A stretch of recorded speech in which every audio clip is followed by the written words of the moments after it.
Man, you come straight out of a comic. Ladies and gentlemen, it's Saturday, so you know what time it is. You should know what time it is any day, actually. So, but you know it is time for Straight Out of a Comic Book because it's 9 o'clock Pacific Standard Time, and then whatever time it is over there. I don't have to keep track of the rest of y'all because I only live in one place. But welcome to another edition of Straight Out of a Comic Book, and this is our Father's Day edition. As you know, Father's Day is tomorrow. No, it is not second Mother's Day, so stop calling it that. This is for fathers. This is for the species with beards, balls, and penis that watch action movies. This is for the dads tomorrow. And I feel that we should celebrate them. They should be celebrated. So, of course, I got a few dads on here to celebrate. We have young deuces. We should be joined by Clint Coley in a second. Maybe not. You know, all the folks are always busy. So, and then we got another special guest, All-Star Fandom's very own Dion Moore. First time on the show, Dion. Welcome, man. How are you feeling this weekend? Man, feeling good, man. I mean, it's Father's Day weekend. I'm very quiet as it's kept, soon to be father. But yeah, Will, thanks for having me. I'll jump into this show. Congratulations! We're on that journey, so yeah, so it's good. But I'll just highlight my shirt real quick. George is my dad. He passed away in 2018. I always wanted to go take him to a WrestleMania. We never got that chance to do it, so I went to my first WrestleMania in 38 in Dallas, and we made these shirts for him, George through 16, and on the back is Austin Skull with "Wish you were here." Wait, having a beer, wishing you were here. Miss you, Dad, etched in the back of the skull. So happy Father's Day to him. Been a few rough ones, but happy to talk about, you know, all the top fathers in TV, superheroes, and all that. So thanks for having me, Will. Oh yeah, glad for you to be here, man. And then just to clarify too, let them know what WrestleMania you went to. Oh, 38. So that's Cody coming back. That's Roman and Brock. Who else was on that card? Stone Cold came. Oh, how did I forget that? That's what I'm saying. I like that shirt. How'd I forget? Boy, I tell you, Will, being in a place where that glass broke, like we knew he was coming, but hearing it in person for the first time, and then the night two when you didn't know he was coming back out and it broke. Oh boy, you want to talk about take me back to 1998, man? That's where I was. That's where I was. I heard it. I've heard it one time in an arena, and it is like, you know, not to quote his rival, but it is electrifying. It is wild, man. That echo comes and everybody stands up, man. It's in unison, just everybody at the same time. It's wild. Yeah. Deuce, how about yourself though, man? How you doing this weekend? For your weekend, not you, man, second mothers. Hey man, listen here. I'm excited because, you know, my kids, man, these are my geeky ass kids with me, man. We watch anime, we watch comic books, we watch the breakdowns and everything like that. So, you know, I'm just looking forward to spending time with them, just, you know, diving into some anime. We be watching, like I said, my daughter right now, she got us watching Toilet Bound. So, you know what I'm saying, just kind of diving deep into some animes, man, you know what I'm saying? And wait, what is it called? Toilet Bound. Oh, I thought that's what you said. Yeah. It's about a ghost that is bound to this toilet that is haunting this school. I watch it. I'd watch it. Yeah, I would definitely check that out. You know, us as niggas, man, we watch a lot of you know, like shonen action, you know what I'm saying, like that. So sometimes it's good to get a slice of life in, you know, just, you know, a good non-action driven anime. But that also bodes to your skills as a reviewer and as a host, dudes. The way you described it made me want to watch it. Like, had I passed this on Netflix, I'd have been like, man, no. What toilet? No, I'm good. You know, You know, that's my bag. Like, you know what I'm saying? I remember when Kev was trying to get into anime and everybody was giving him suggestions. I'm like, let me give it to him in terms that he likes. And so like I'm like, all right, if you're trying to watch an anime where niggas catching these hands, watch these animes. If you're trying to watch an anime where you're gonna follow a journey and this journey may be like the power of friendship, watch this anime. You know, if you want to watch an anime that got a little bit of titty in it, then watch this one. You know what I'm saying? So I give them in our terms so that way people can digest it and be like, oh, okay, I get this. You know what I'm saying? Like if you want some real gangster shit, then watch this one right here. So like that's how I make my list and introduce people into anime. I got you. And like I said, man, we like I said, this is Father's Day edition. So we got another dad jumping into here, Mr. Clint Coley himself. Don't know if he can hear us. Oh no, he was waiting to give himself an introduction. What's going on, Clint? He gave us the 1 second finger. Okay, that's what I didn't know if he was acknowledging his tribal chief or giving me the 1 second. But yeah, man, I do have a question though before we get into best fathers. And I want to know if this is true or not. Father's Day, I feel like, is not celebrated the full day. Like Mother's Day it breaks in sections. You got the breakfast in bed, the presents being given, the time where she kind of has it to herself to watch like her 11 afternoon show. Then y'all go out for lunch, and then it's like the adult time Mother's Day dinner. I feel like fathers are celebrated on Father's Day from 7 a.m. to 11 a.m. And then your day is done. It's back to the regular day. So you know what? I used to be on that wave, but as a father, you know what I'm saying? I had my oldest son young. So, you know what I'm saying? As a father for 18 years now, you know what I'm saying? This is what I realized. As men, we are very simple creatures because you know what is a good time for niggas? If all y'all niggas came to the crib and we was chilling in the garage, and we had some beers, some drinks, maybe some cigars, some smoke, and just chopping it up, talking shit, that's a good ass fucking day. You know what I'm saying? So when as a father, like, yeah, you know what I'm saying? Wake me up, give me some breakfast, whatever like that as a family. But a lot of the times we want to be left alone.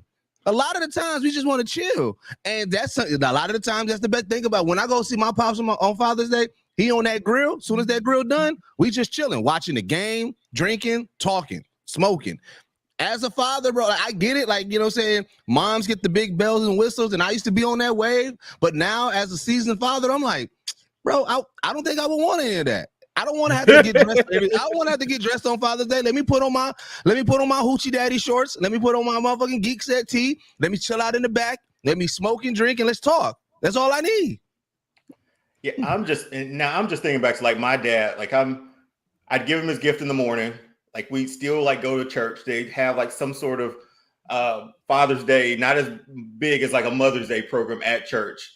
I'd get up, probably say something about it, and we go home, eat, and I just give him the TV the rest of the day, or just leave him alone for the rest of the day. Like his chair, he falls asleep watching Westerns out. That's it. Like that's a perfect day for him. You know, like just Gunsmoke, Lone Ranger, name it. He watched it. So I think my biggest thing was like I gave him his gift, love you, Dad, and I was like, enjoy your day of doing nothing. That's it. He was happy and content. I feel that. That there. I'm not a father that I know of. God. You know, but I would have to join the group and saying the same thing. Yeah, like if it's Father's Day, like I'm good. Just give me a hug. Give me I think the 7-11 is perfect for me in that time frame. Like from 7 a.m. to 11 a.m. It's like, yo, we can have that celebration. We can even sit and watch some stuff together. Like, yo, let's let's watch one of my favorite movies. And I'll let them pick to think which one is my favorite movie. And we'll watch it. And just have a good time. And then after that, just like you said, like I'm good. Like I'll maybe go barbecue something and everything like that. And that'd be it. So, but that's for us being laid back. But I will say this though. I feel like fathers should still be celebrated. So as we're okay with it, let me tell you, mom, something. All right, and let me tell you, little punk ass kids, something. All right, you celebrate your dad. Why? Because it's your daddy that bought you that damn bike. It is your daddy that bought you that stuff. And if you ain't got a daddy, I'm sorry. Or go find an uncle or something and celebrate them. Celebrate, matter of fact, celebrate your homeboy's dad, because I know that dad is there for you.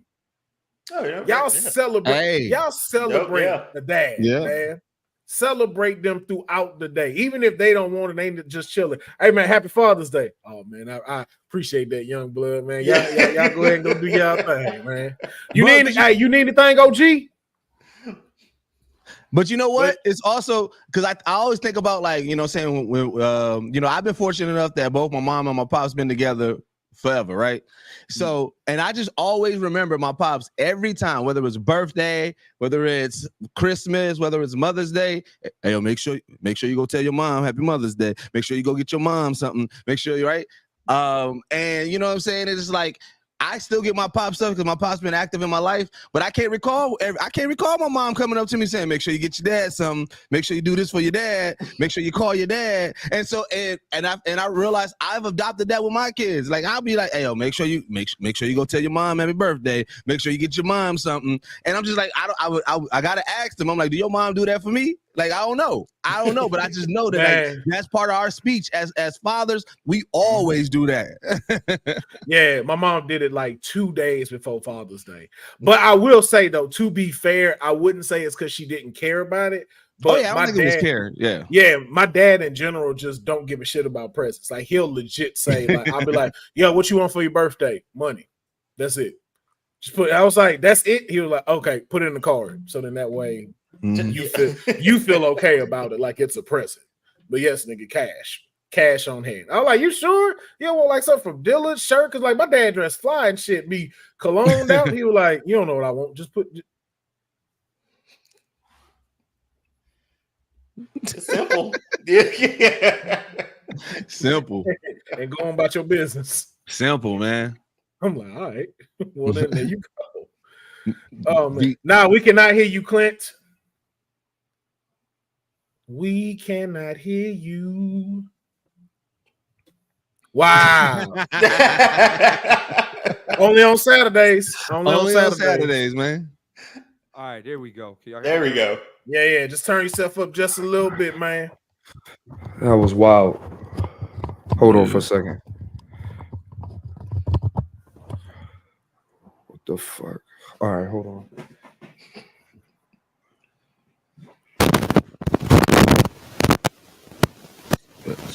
All right, can y'all hear me better? Can you hear me better? Oh yeah, we can hear you, G. Yeah. All right, do y'all need me to, Will, you need me to turn it up more, or? No, I would even say, hold on. There's like a little static in it now. There's a little static in it. Yeah. There it goes. But he unplugged. Oh. Said, there you go. No, because yours fixed like that. That's why I'm like, oh, there it is. All right, is it still static? Nah, you perfect now. You perfect, man. Yeah. All right, cool. Welcome to the show, man. We you know, Father's Day edition. We were talking about how Father's Day is from 7 a.m. to 11 a.m. Yeah, we said that last night. Yeah, and stuff. And Deuce was giving us and Deuce was just giving us, you know, like how, you know, most fathers are nonchalant. They don't really care about the holiday like that. Like, just show a little love, and then I'll go do the stuff on my own and stuff. Listen, Deuce hit the nail on the head though. Or no, I think it was you that said it, Will. Like, my dad didn't give a fuck about Father's Day, man. Like, every year I'd be like, what you want? He like, nigga, you know, nothing. Like, my gift is the fact that you and your sister are doing well. Like, I don't give a fuck about none of that shit. Right. He hears your sister's not on the pole and you ain't strung out on drugs somewhere. I'm great. You know my dad ain't never said no shit like that. Wait a minute. My dad definitely said wait that. A minute. Man. He was like, y'all not. Like that. Yeah, my dad, he just didn't give a fuck about Father's Day. And I, you know what? I got the same I got the same sentiment. You know what I mean? Like I'm gonna be honest with you. I bought myself some gifts. I bought myself a watch. I bought myself some trading cards. I bought some new AirPods. Like, yeah, dog. I'm like, fuck all that. You know what I mean? Shit, and you know, of course, my birthday's in the same time frame as Father's Day. So, you know, I think that should be also a rule added to Father's Day. A father should be able to go get anything the fuck that he wants. Like, and your wife spouse, whatever, can't say nothing. Except pussy. You can't get that. Except I forgot because you can pay for that. Not except I was more into like, hey, I'm finally finna go get that PS5 I wanted. I'm finna go. Exactly. Now don't do no big shit and go get you a Hemi Dodge truck, bro. I don't mean that. Don't be like, Will told me I can get whatever I wanted because it's father. No. Just get I got myself I got myself some vinyl records. Like I spent maybe like $300 on myself. There, I'd say like $600 is the minimum, is the cap. Yeah, and then I bought some Jason Mark shoe, like the shoe cleaner, the kit though, like the one where you can put the shit in the laundry and all that other stuff. Because me and Anaya, we clean our shoes together. That's our thing. So I'm gonna take it to the side today, and you know we're gonna wipe her a couple of sneaks down, make them look nice. You know what I'm saying? Like that's our thing, you know what I mean? I like Father's Day, you know what I mean?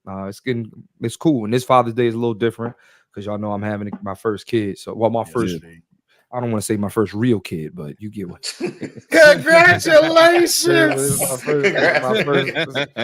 is the first motherfucker I made. You know what I mean? Yeah, right. Man. Yeah, you know, I admire everybody that be cleaning their shoes and stuff like that, bro. I have slight PTSD about that because I didn't get it. Like, all my dad did was buy fly sneakers for me, but I still had to go outside and play. So this was the struggle. This was the struggle. Like, wait, what are shoes for if not to get fucked up while I go play? Did you not have your outside shoes though? Like everybody had outside shoes, right? All of them would fly. Even the Payless shoes would fly. Yeah. Even the Payless shoes would fly. And so it's like, go ahead, Deuce. What I was gonna say, for me, the whole reason why I always clean my shoes is that because, nigga, I grew up where I'm from, roasting, ribbing, gunning, whatever you want to call it. That was the top tier thing in my whole life. So if your shoes was dirty, nigga, they was on your ass. And so and you know what I'm saying. So I'm fighting against that. Like, nah, I'm gonna make sure my shit clean. Well, only one reason why I was okay with not having that was because I've been, like the size of a retired linebacker all my life. That's how I like to describe it. I don't like to say I'm fat. I'm built like a linebacker that retired. Is still there, but he lives by Cane's and Popeyes. And so some of that feel that way. It's kind of where you gotta, when you button up the tuxedo jacket to see if it's good before you go to the Hall of Fame. That's me. And so kids were always scared I'd sit on them. So I'm like, you ain't gonna roast my shoes. I'll sit on your ass. I heavily leaned into that. I was just like, either this could piss me off or I could lean into it. They be like, man, he go sit on you. You piss him off. You fucking right. You fucking right. That's funny. I'll drop all this on your chest. You better. You fucking right. Man, say something real quick. This is off topic, but on topic, real quick. I posted, Carlos gave me some advice about being a dad, right? So I posted a picture. This chick gonna say, you having a baby? I'm heartbroken. I don't even know who this bitch is. Like, you can't be, and like 5 other bitches liked it. Now you got me out here looking crazy, bro. Hey, yeah. And here's the thing: it's not gonna stop. Every time you have a baby, it's gonna happen again, bro. I don't know why. I don't know why, but bro, that shit happens all the fucking time. The first one is always the worst because that's the one. Everybody, there's sages of it. There's gonna be them chicks that was like, damn, I wanted to be your first baby mama. Then the second one is like, damn, I wanted to be the one like, okay, I can at least get a chance to get up in there and be around Clint, maybe at least be in his life. Then you had that third one, it's just kind of like, if it's with the same baby mama, it's like, oh no, that nigga family man. Like, hey, Man, dog, y'all got like, what's y'all got up? a registry? I'll send some diapers. Like, Man, I got a few of my old work trying to talk about they want to send shit. I'm like, no, you don't. Like, you accept all No, that. No, you you take all don't. that. Well, you can't You do take that. all that. Well, You you take trying to all get of this that. nigga Tedo? Hey man, hey, Yeah, you hey, trying to diaper. get me? Hey, You trying to hey, get me look. hemmed up? If you get the baby, oh damn, I forgot Toys R Us ain't here no more. Never mind. I'm so sorry. I was about to get you fucked up. Yo, there is a Toys R Us in Dallas Airport in DFW. There is a Toys R Us. I just want y'all to know that. Oh, okay, because I used to work there, and at Babies R Us, like you can set like the baby registry to anonymous, so whoever buys it, yeah, you can have it to where nobody knows who bought that gift. I like that. Yeah, Yeah. I like that. Yeah, I like that. Oh, I do this. like I that. do. That's when I knew Babies R Us was for white men that cheat on their wives. Actually, I need that. I need that. I need that. I need that. That's when I knew. I was like, oh, I know what this is for. Okay. All right, man. But Clint, I know you got a hard out on this episode, so man, let's go ahead and jump into. Oh my god! What? Oh man, a hard out is quick. Come on, man. I'm immature, bro. Yeah, I didn't say hard on, but a hard off is a hard out is like your dick is out. It's hard and it's out. Like I'm finna say this. Listen, I'm not pausing on shit. It is not my fault you thought about dick when I said something. Okay, listen, that man. is not on me. We play video games into the wee hours of the night. I'm always This is nothing new. It's nothing new. And I say pause worthy stuff. Yeah, y'all be pausing on shit that don't make sense. I'm finna go open the oven real quick. Whoa. But you know what, Will? Wait. Will, it's also who says it though, because I feel like we've been desensitized to Clint, so Clint don't get as many pauses as we give you. Right. Yeah. I be saying some wild shit, dog. I be saying some wild. Like I'll say something and it'll get dead quiet. It get to the point. One point, and then Clint said something. His daughter was in the back, like, "Hey, yo, Paul."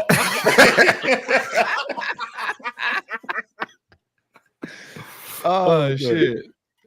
Oh man, but yeah, bro. Let's jump into this first, the main topic as we will. Since it is the Father's Day edition, man, I wanted to have this discussion. Now we've always talked about the top this, the top that. We've definitely talked about who makes the list of these certain things, but I want to know from y'all.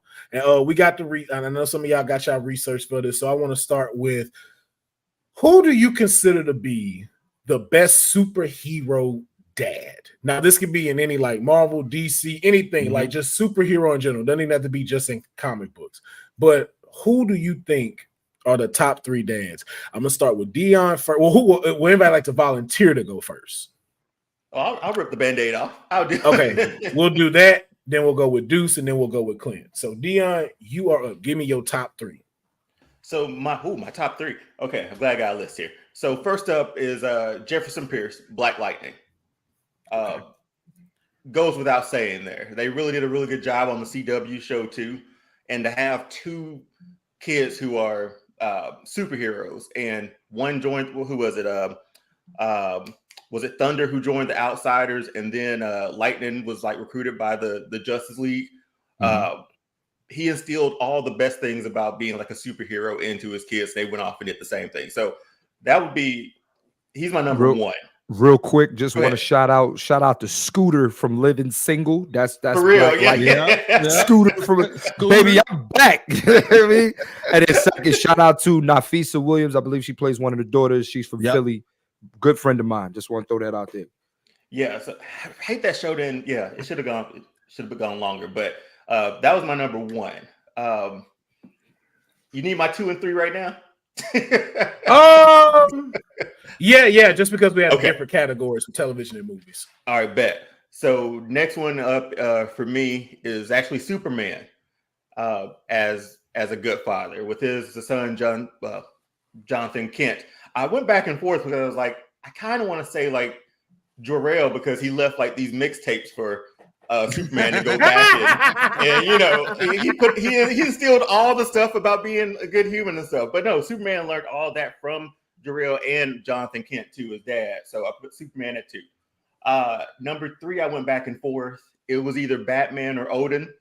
And I only put Batman because of the Bat family, and he's taken in all these orphans, and he finally had his own son too, with Damian, that he knew nothing about.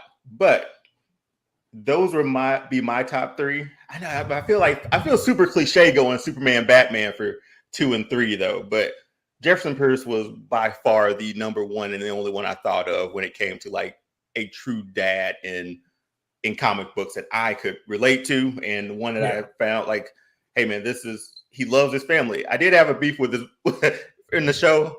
His wife was like, you know, don't be Black Lightning anymore. But our kids are taken. Go be Black Lightning now. So that I was back and forth with her on that. That was the most confusing shit ever. You can't do this anymore. When are you putting a suit on? Our daughters are out there. Wait a minute. See, this ain't working. This don't make no sense right now. So not to take up any time, honorable mention, I had Ben Parker and Alfred as father figures too, but they weren't superheroes. Yo, Alfred is the greatest Batman villain of all time. Wait, how? You've never heard this story about Alfred? Yeah, it's a dark story. Man. It's a dark story. So Bruce Wayne is actually Alfred's son. Yep. Like him and Martha had an affair with each other. She got pregnant. Some Elseworld sort of. No. Like we don't know if this is real, but it's just like a theory that like that's actually like Bruce Wayne is actually his kid, and so she wasn't finna leave Thomas, and she stayed with him, and so Alfred plotted against him this entire time, and he's the one that actually killed them, and then raised him up to become Batman.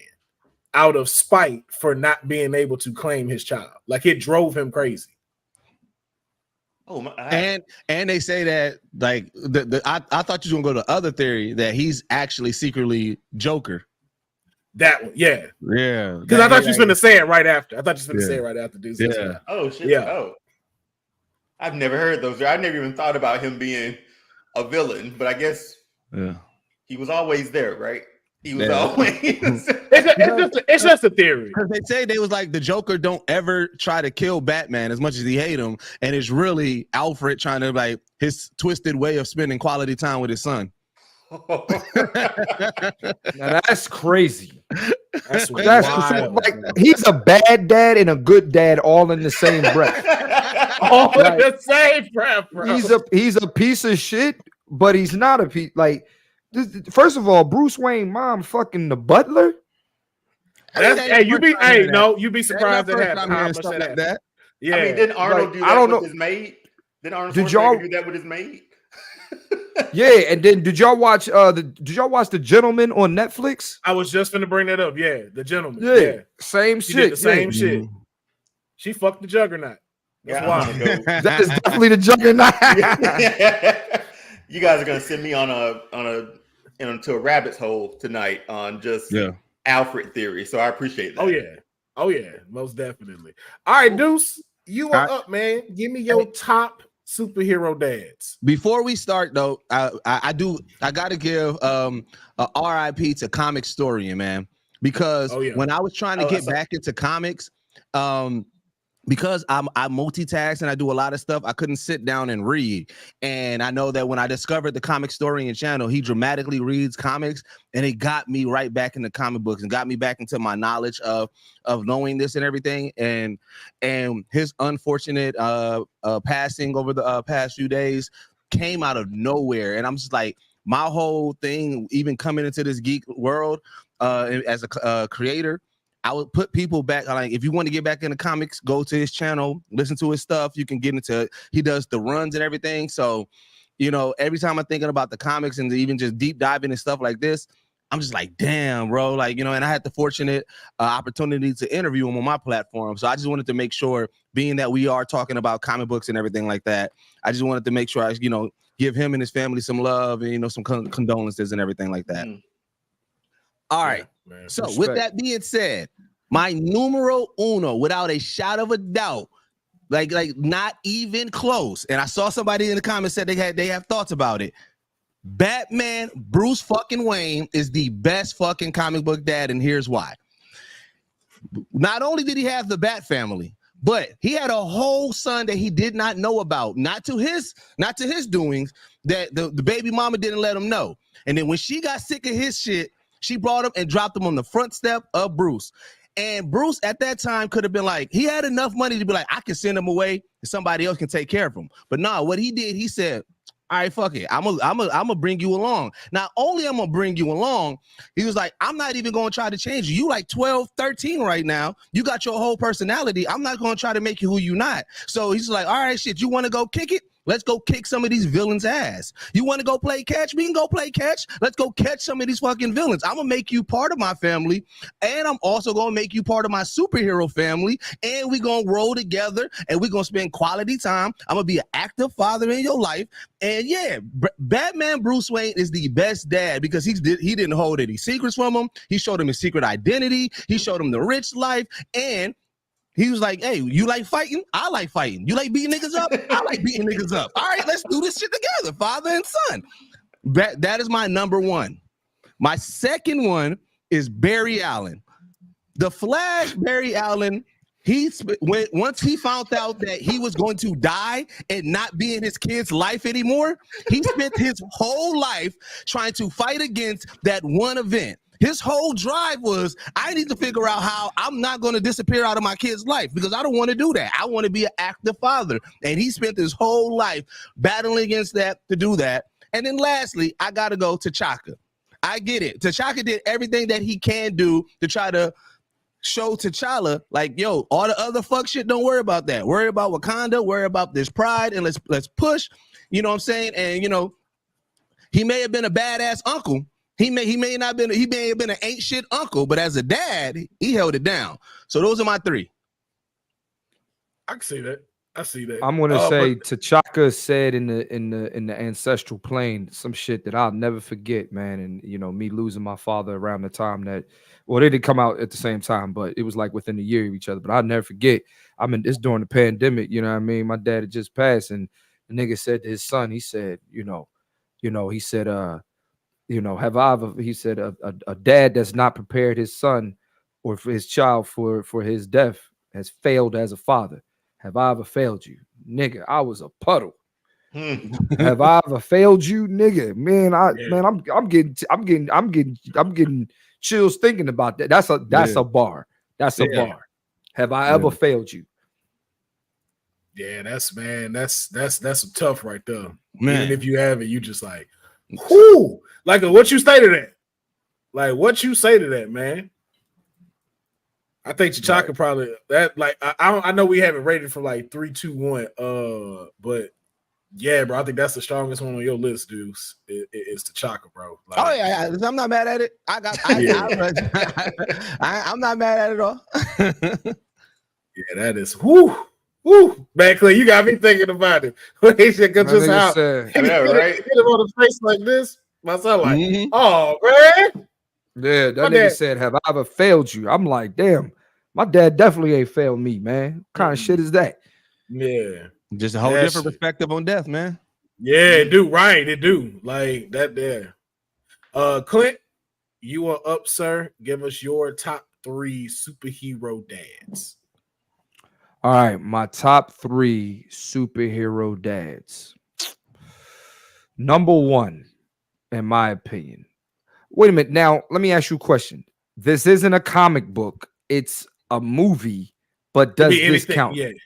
Okay. Does Mr. Incredible count? Yes. He's a superhero. Yes, he does. Give me Mr. Incredible. This guy, man, got a fast ass son, got a daughter that, you know what I mean? But he embraced the family superhero. You know what I'm saying? It's like, we gonna fight whatever this boy name is. We gonna fight them as a family. You know what I'm saying? Like he is the undisputed leader of the Incredibles. Wait, hold on, for my bad, man, Mr. Freddie. You know, yeah, he got on Syndrome's ass. That was his syndrome, right? Right, yeah. exactly. Yeah. So there's that. So there's that. The second one is, and y'all might hate me for this. Hey man, Thanos was a good dad, dog. Oh I ain't man, mad at it. I'm not mad at it. Hey man, Thanos is a good dad. Now look, man, you can say whatever you want about what he did to Gamora, but he trained him and Nebula to be killers. You know what I'm saying? Him and Nebula, Gamora and Nebula were some killers. You know what I mean? And he was a stepdad. That ain't even his real kids. He may have killed the parents and adopted them, but yeah. I volunteer. I'm still alive. Right. Not anymore. I volunteer to be the stepdad. Wait, what? You can't kill the parents? What you doing? Right. And then he was like, though.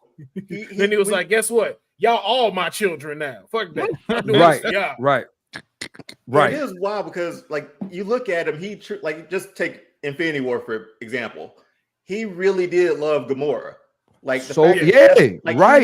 he really did. Like, he turned around and those tears were going. You were like, I'd be damn, man. I gotta do. And like, here's the thing: if he sacrificed anybody else, he's not getting the Soul Stone. Yeah, exactly. Yeah. He's not getting the Soul. Yeah, and that wasn't no fake nothing. That wasn't false love. Like, you wouldn't have got the Soul Stone if he really didn't love Gamora. Right. I mean, evil niggas love people. Evil niggas love people too. This true though. Exactly. But again, but for what Gamora said, like, she was like, "You incapable of love. You don't know how to love." And what's funny is that nigga Red Skull just in the back, like, do your thing. But, like, he was like, the tears aren't for him or something like that. They're not for him. I was like, oh shit. When because you immediately got it when he said it. She was like, tears, they're not for him. And I'm like, she understood too, real quick. Right. Yo, toss her off with no hesitation. And then my last one is a tie. Can I give you my tie? The first one is Reed Richards, only because this guy, he's a lineage, right? He is the linchpin to what's going to happen in the 31st century. Reed Richards got to be a good dad. All these motherfuckers is smart. His whole lineage got to be smart. You don't just skip, like, because how far in the future is Kang from Reed? 31st century. So it's like, so that's about 1,000. I want to say that's like great grandfather. Yeah. So you got 1,000 years is more than a great grandfather. That's a dynasty. That's a dynasty. You got a dynasty of smart ass motherfuckers. You know what I'm saying? And then the second part to this, the second tie, or the second one, is Tony Stark. Man, when he was talking to Lil Morgan, boy, and then he said, "I love you." Yeah, man. And then left her a little video and and then saying, "Yo, part of the journey is the end." And I'm like, "Oh, come on, man. Come on, dog. Don't man. Then the nigga asked her if she wanted a cheeseburger and shit. Oh, that broke me. That was what got me. I was gonna say, and let's not forget, there was a moment that he retired so he can live the family life. He fought everything in his power to not have to create time travel. He didn't want to do it. He didn't want to do it. He didn't want to do it. He was like, he could do it. He said, I know I can do this, but I don't, because I want this family life. He said straight up, he said, I don't give a fuck what happens. I can't lose that. I don't give a fuck what happens. And if it come down to choose between y'all and them, bye-bye, bye-bye, Hawkeye. Bye-bye, Hawkeye. Peace out, y'all. Like, can't help you. They're like, you can stay, have some ham sandwiches, and y'all get the fuck out. You remember how, like, nonchalantly he found out, like, he discovered time travel too? He was like, I did it. Did what? Discovered time travel. Like it was just nothing almost, but compared to what Pepper was talking about, we was like, we doing some trash composal type stuff. He's like, I figured out how to travel through time. Just throw that out there. Right. I don't know if you wanted to know, like, but yeah, I figured out how to move through time and space and get everybody over there, including Hawkeye. For some reason, he want to come. Yeah. Oh, he was a pretty good father figure to Peter Parker too in that whole thing too. Like, Yeah.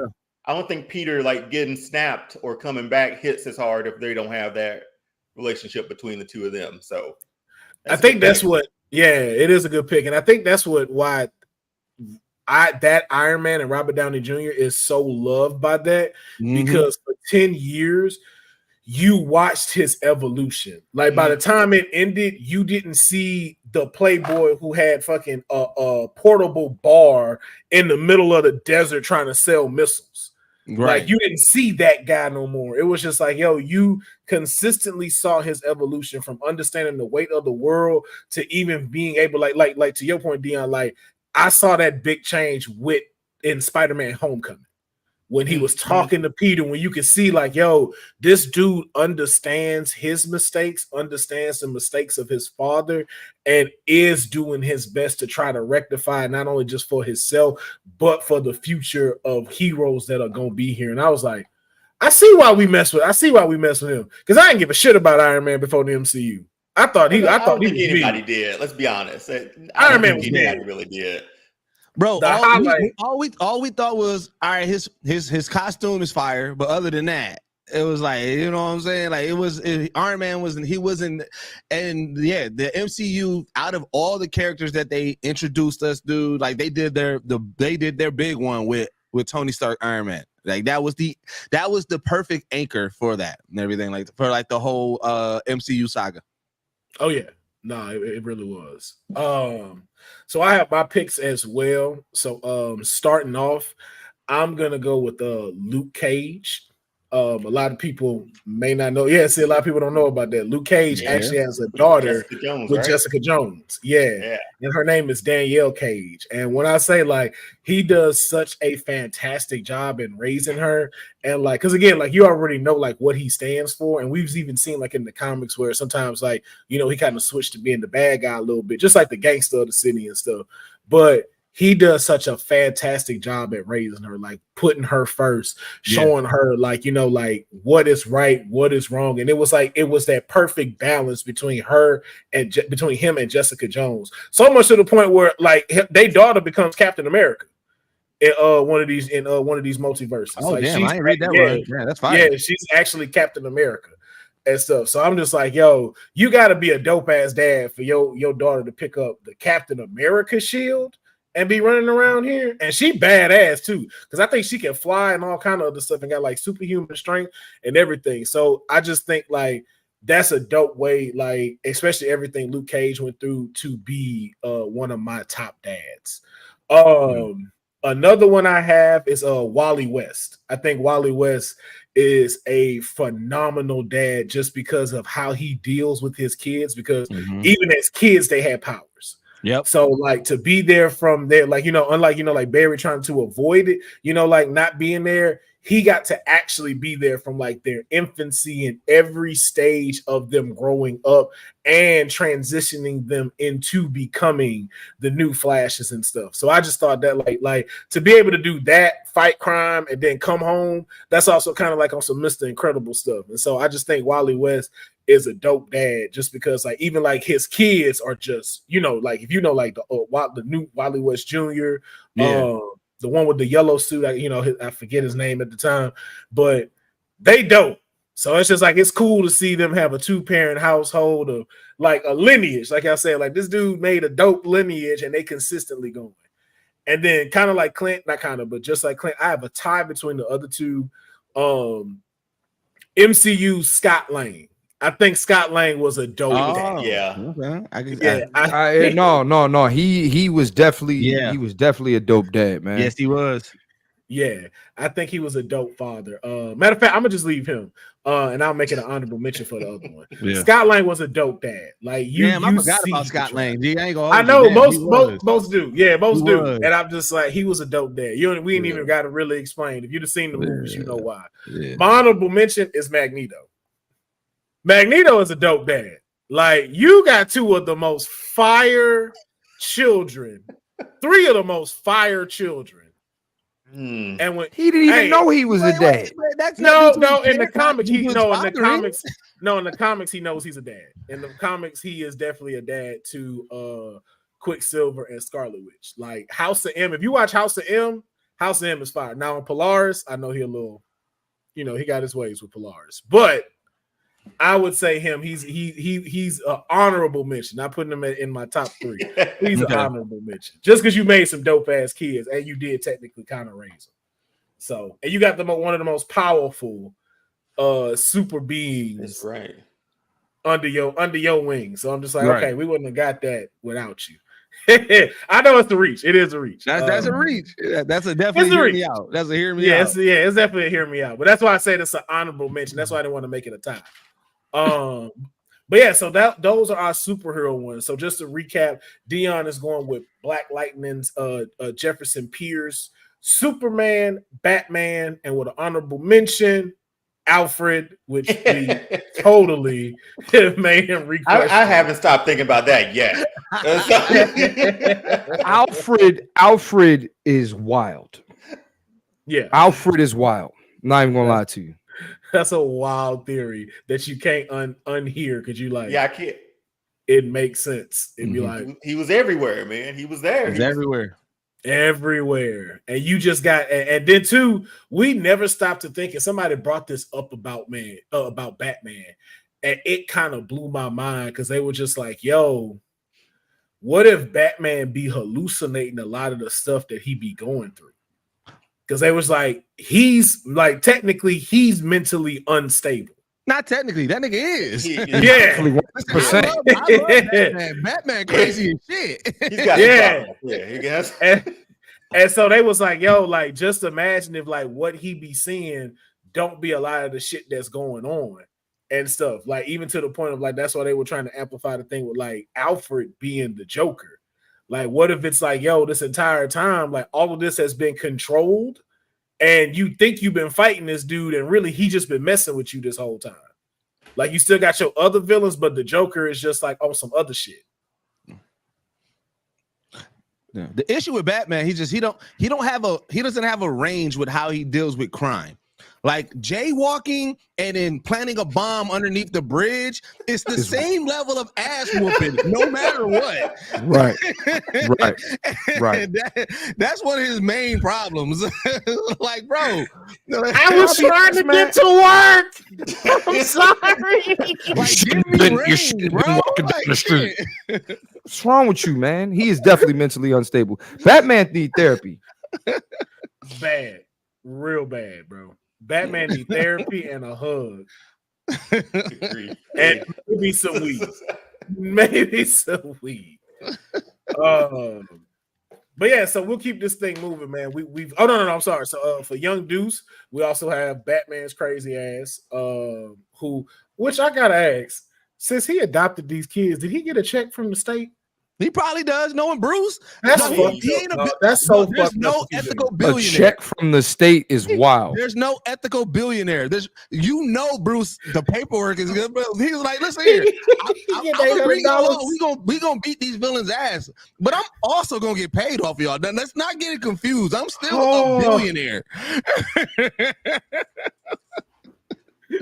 Yo, that's so wild. And because he is because he got never mind. Because I was gonna say, because he's a single dad, he might get food stamps, but his pay is too above. His pay is too above. He got bat stamps. I'm sorry, I had to do it. After the Batman credit card, I had to do it. Nigga, bat stamps. Yeah, you got bat EBT. Y'all take that up? Bat stamps is crazy. Y'all take these, right?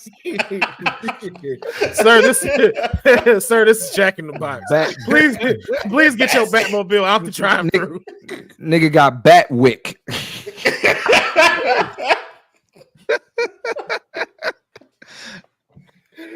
Nigga got bat wick. Hey, but we do gotta talk about his marketing, bro. That nigga he marketed the shit out that bat. Everything is bat something. He got the bat wing, the bat jet, the batarang, like his marketing is on point. Hey, look, listen. If we being honest, we know there's a bat dildo somewhere. Has to be. Somewhere. Oh, man. Has to There's a be. bat dildo. Has to be. Has to be. And a bat pocket, A pocket. bat pocket. No, he got to call it the cat pocket. They got to be the cat pocket. Like, What am I listening to? I told y'all, man. Oh, man. Tagline: don't let your feelings get stolen. Oh, hey man, you gotta take the good with the bad. And somebody did some fucked up shit with that bat logo. That's funny. Oh man. All right. And then filling out Deuce's other two is Barry Allen and the great T'Chaka. For Clint, we got Mr. Incredible. Fantastic choice, too. amazing choice. I ain't gonna hold you. Amazing choice. Thanos, as flawed as he was, still cannot say that, he did not try to do it. Like he's one of those dads that's like kind of like my dad a little bit. My dad, wasn't really raised by his parents. So he did his best with what he knew. Like trying to teach me how to ride a bike. He didn't know how to communicate in the right way with me on how to get me to ride it. And he tried, and then he hit me with the fine, I do it myself, and he went in the house and left me outside when I bust my ass off of the bike because I wasn't listening according to him. So it's like, there's a method to your madness. It just perspective-wise, it's not here. Like when he tried to teach me how to swim, we went to the Y. We were right by the pool on the deep end. He told me, go for what you know, and push me in. Now, first of all, I don't know what the fuck go for what you know mean when you jump in the pool. I don't know why he said that before. I jumped in. Well, pushed in. But when I survived, got out the pool, he was also not there because he was in the car waiting, smoking a cigarette. And the first waiting, thing smoking a cigarette. Wait, he left you in the. Wait, he just pushed you and left? Yeah. Then I figured out what go for what you know meant. Because if you don't make it, I ain't finna stick around. Then they gonna ask me questions. I got in the car and he was like, I see you made it. And we went home. Wait, so do you know how to swim from that? I do know how to swim. You do know how to swim. You better know how to swim. If we on a boat, I got y'all. When I mean I can get you to your flotation device, I'm good. How many of y'all on here can swim? I can swim. I took lessons last year, yeah. So you just learned how to swim? Yeah, it was terrifying as an adult to try to learn to do that. Because your senses kick in of like, oh shit, this could go south real quick. I learned how to swim. You don't have that fear anymore. I learned how to swim when I was about 8. It's been up ever since. Yeah, I learned how to swim at 12 at the YMCA. Yep, same here. The Y. Shout out to the Y, man. Shout out to the Y. Shout out to the Y, man. Exactly. That's the place where you either sink or swim. And I swam that literally. Yep. So, but and then rounding out Clint's was a tie between Reed Richards and of course Tony Stark, MCU's Tony Stark, just to clarify, and also MCU's Thanos, just so nobody tried to be in the comments like that ain't why he did the shit. Y'all know who we talking about. And then for my choice, Luke Cage, Wally West, Scott Lang, and an honorable mention to Magneto, because even though that's the he tried. He tried. Definitely tried. You know what I'm saying? Left him with something, though. Not a lot and a lot of scars, but left him with something. Yeah. You know what I'm saying? Shit. I'd be happy if I was Scarlet Witch and I was number 1 on the power ranking. Like, appreciate that, Pops. Hold on. Did we miss some people? Because I just saw somebody say I saw on the thing, not in the comments, but I forgot about Yondu. Is he a dad? Being to Peter, yeah. I mean, is he a dad? I'm asking. Yeah, I'm just asking. Yes. I would say he is. One, because the way he kidnapped him, technically, when he left Earth, he was an orphan now because his mom passed away. And his dad, his ego is trash. We knew what ego was going to be. Yeah. So there's nowhere for this kid to go. And then as he threw out as a joke all the time that Peter didn't find funny, I could have let these people eat you. You're right. Like these cats really wanted to eat you. I have like, and you see what happened when they traded, when they mutinied on him. Mhm. Like for him to stand against his whole crew of like, hey, nah, this me now. This me now. This my boy. And the way he had to tell them just to keep them on there and not on, and not eat him, it's like, yo, that shows a lot of strength as a dad. Like I would put him in there too. Yeah. So I would say Yondu was definitely a top dad for that. Right. For the situation at hand, because you did still kidnap him. You were still paid to kidnap somebody and you accepted it. It's like, yes. And you stole more than one child. Not just one. Oh, I didn't realize that till Yondu is human trafficking. Yeah, no, he definitely was. He definitely was. Yondu Diddy. He was species trafficking. I see what you did. He just flicking around the arrow. Take that. Oh my God! Come on, man.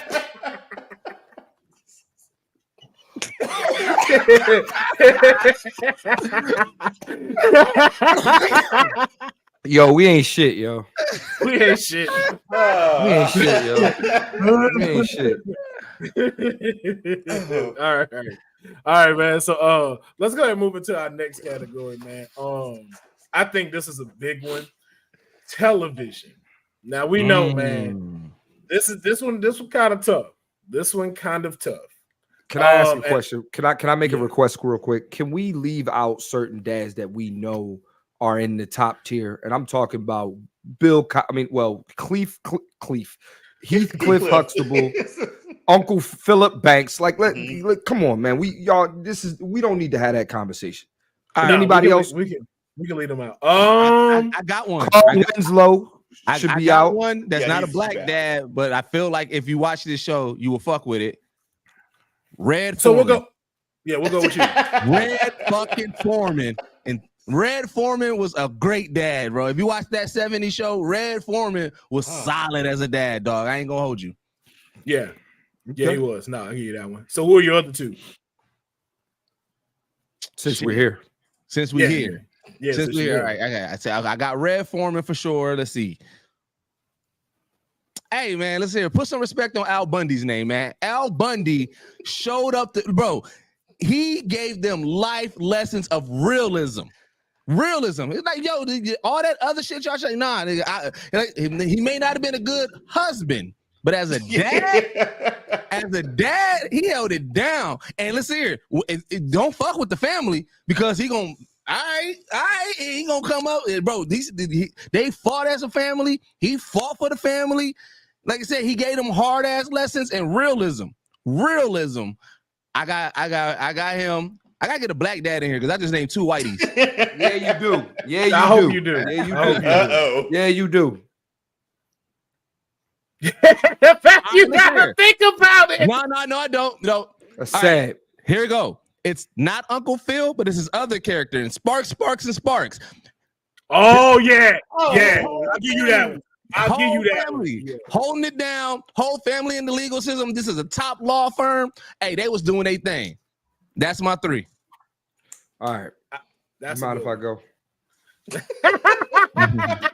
you mind if I go? Because all my dads is black. All my dads is black. I'm not celebrating white dads on Father's Day. I'm sorry. I'm sorry. I don't give a shit. No. All right. No. Who you got? My number one dad is Ray Campbell from Sister Sister. Ooh, Ray motherfucking Campbell. Here's why. Ray Campbell adopted a little girl. Comes to find out she got a twin sister. Allowed for that little girl and her mom to move into his house. He pays all the bills, right? And never asked for no pussy. Yep. And he was there. He treated both of them the same. He treated both of them the same. He never said, this is my daughter. No, he got twin girls. I got to respect that. Ray Campbell is he doesn't get the flowers that he deserves. He don't. Ray Campbell, 1000% is one of the best TV dads of all time. All right. That's my number one. My number two, he's recent, not recent, but in the last 10 years. Give me Ghost from Power. Whoa. Give me Ghost. Yeah, give me Ghost. No. I gotta hear this, G. Listen, let me tell you something. Number one, you know what I mean? Tyreek pulled a Marvin. Well, no, they didn't pull a Marvin Gaye because Marvin Gaye got killed, but that's neither here nor there. Ghost, he said he didn't want his kids to be drug dealers. He didn't want none of that. He didn't want none of that. If you remember from the first episode, he was trying to get out of the game. He told Tasha, I don't know no drug dealers that don't end up in jail or dead. What drug dealers do is, I want to be that guy who gets chubby and move to Miami. You know what I'm saying? But with that said, though, if you notice, he left Tariq a immaculate trust fund and told him all you got to do is graduate college and this whole situation is yours. You know what I'm saying? He was always thinking about his kids. Yes, he was thinking about Angela Valdez too, but he was also thinking about his children. He always put his children first. Now, granted, it didn't work out the way he wanted. One kid's a drug dealer, one kid is dead, and another kid is in witness protection. But he tried. He tried, and I blame Tasha St. Patrick for 90% of that. She's the worst TV mom in history, but we're not gonna have that conversation. She's the worst TV mom. I've never seen a TV mom worse than Tasha St. Patrick. Yo. And then last but not least, this is going to be a wild take, but I got to respect this man for doing this. Lou Smith, Will Smith's dad in the show. Man, get out of here. Listen, just hear me out. Just hear me out. Can you hear me out? Gotta hear him out. Can you hear me out? Can you hear me out? Yes, now. One of my homegirls, she has a good friend of mine. She has a dad, or she has a baby father who ain't shit, right? He always promising blah blah blah blah blah. Same thing Lou do, right? But one thing she told him before, I'm not gonna let you do this to my son ever again.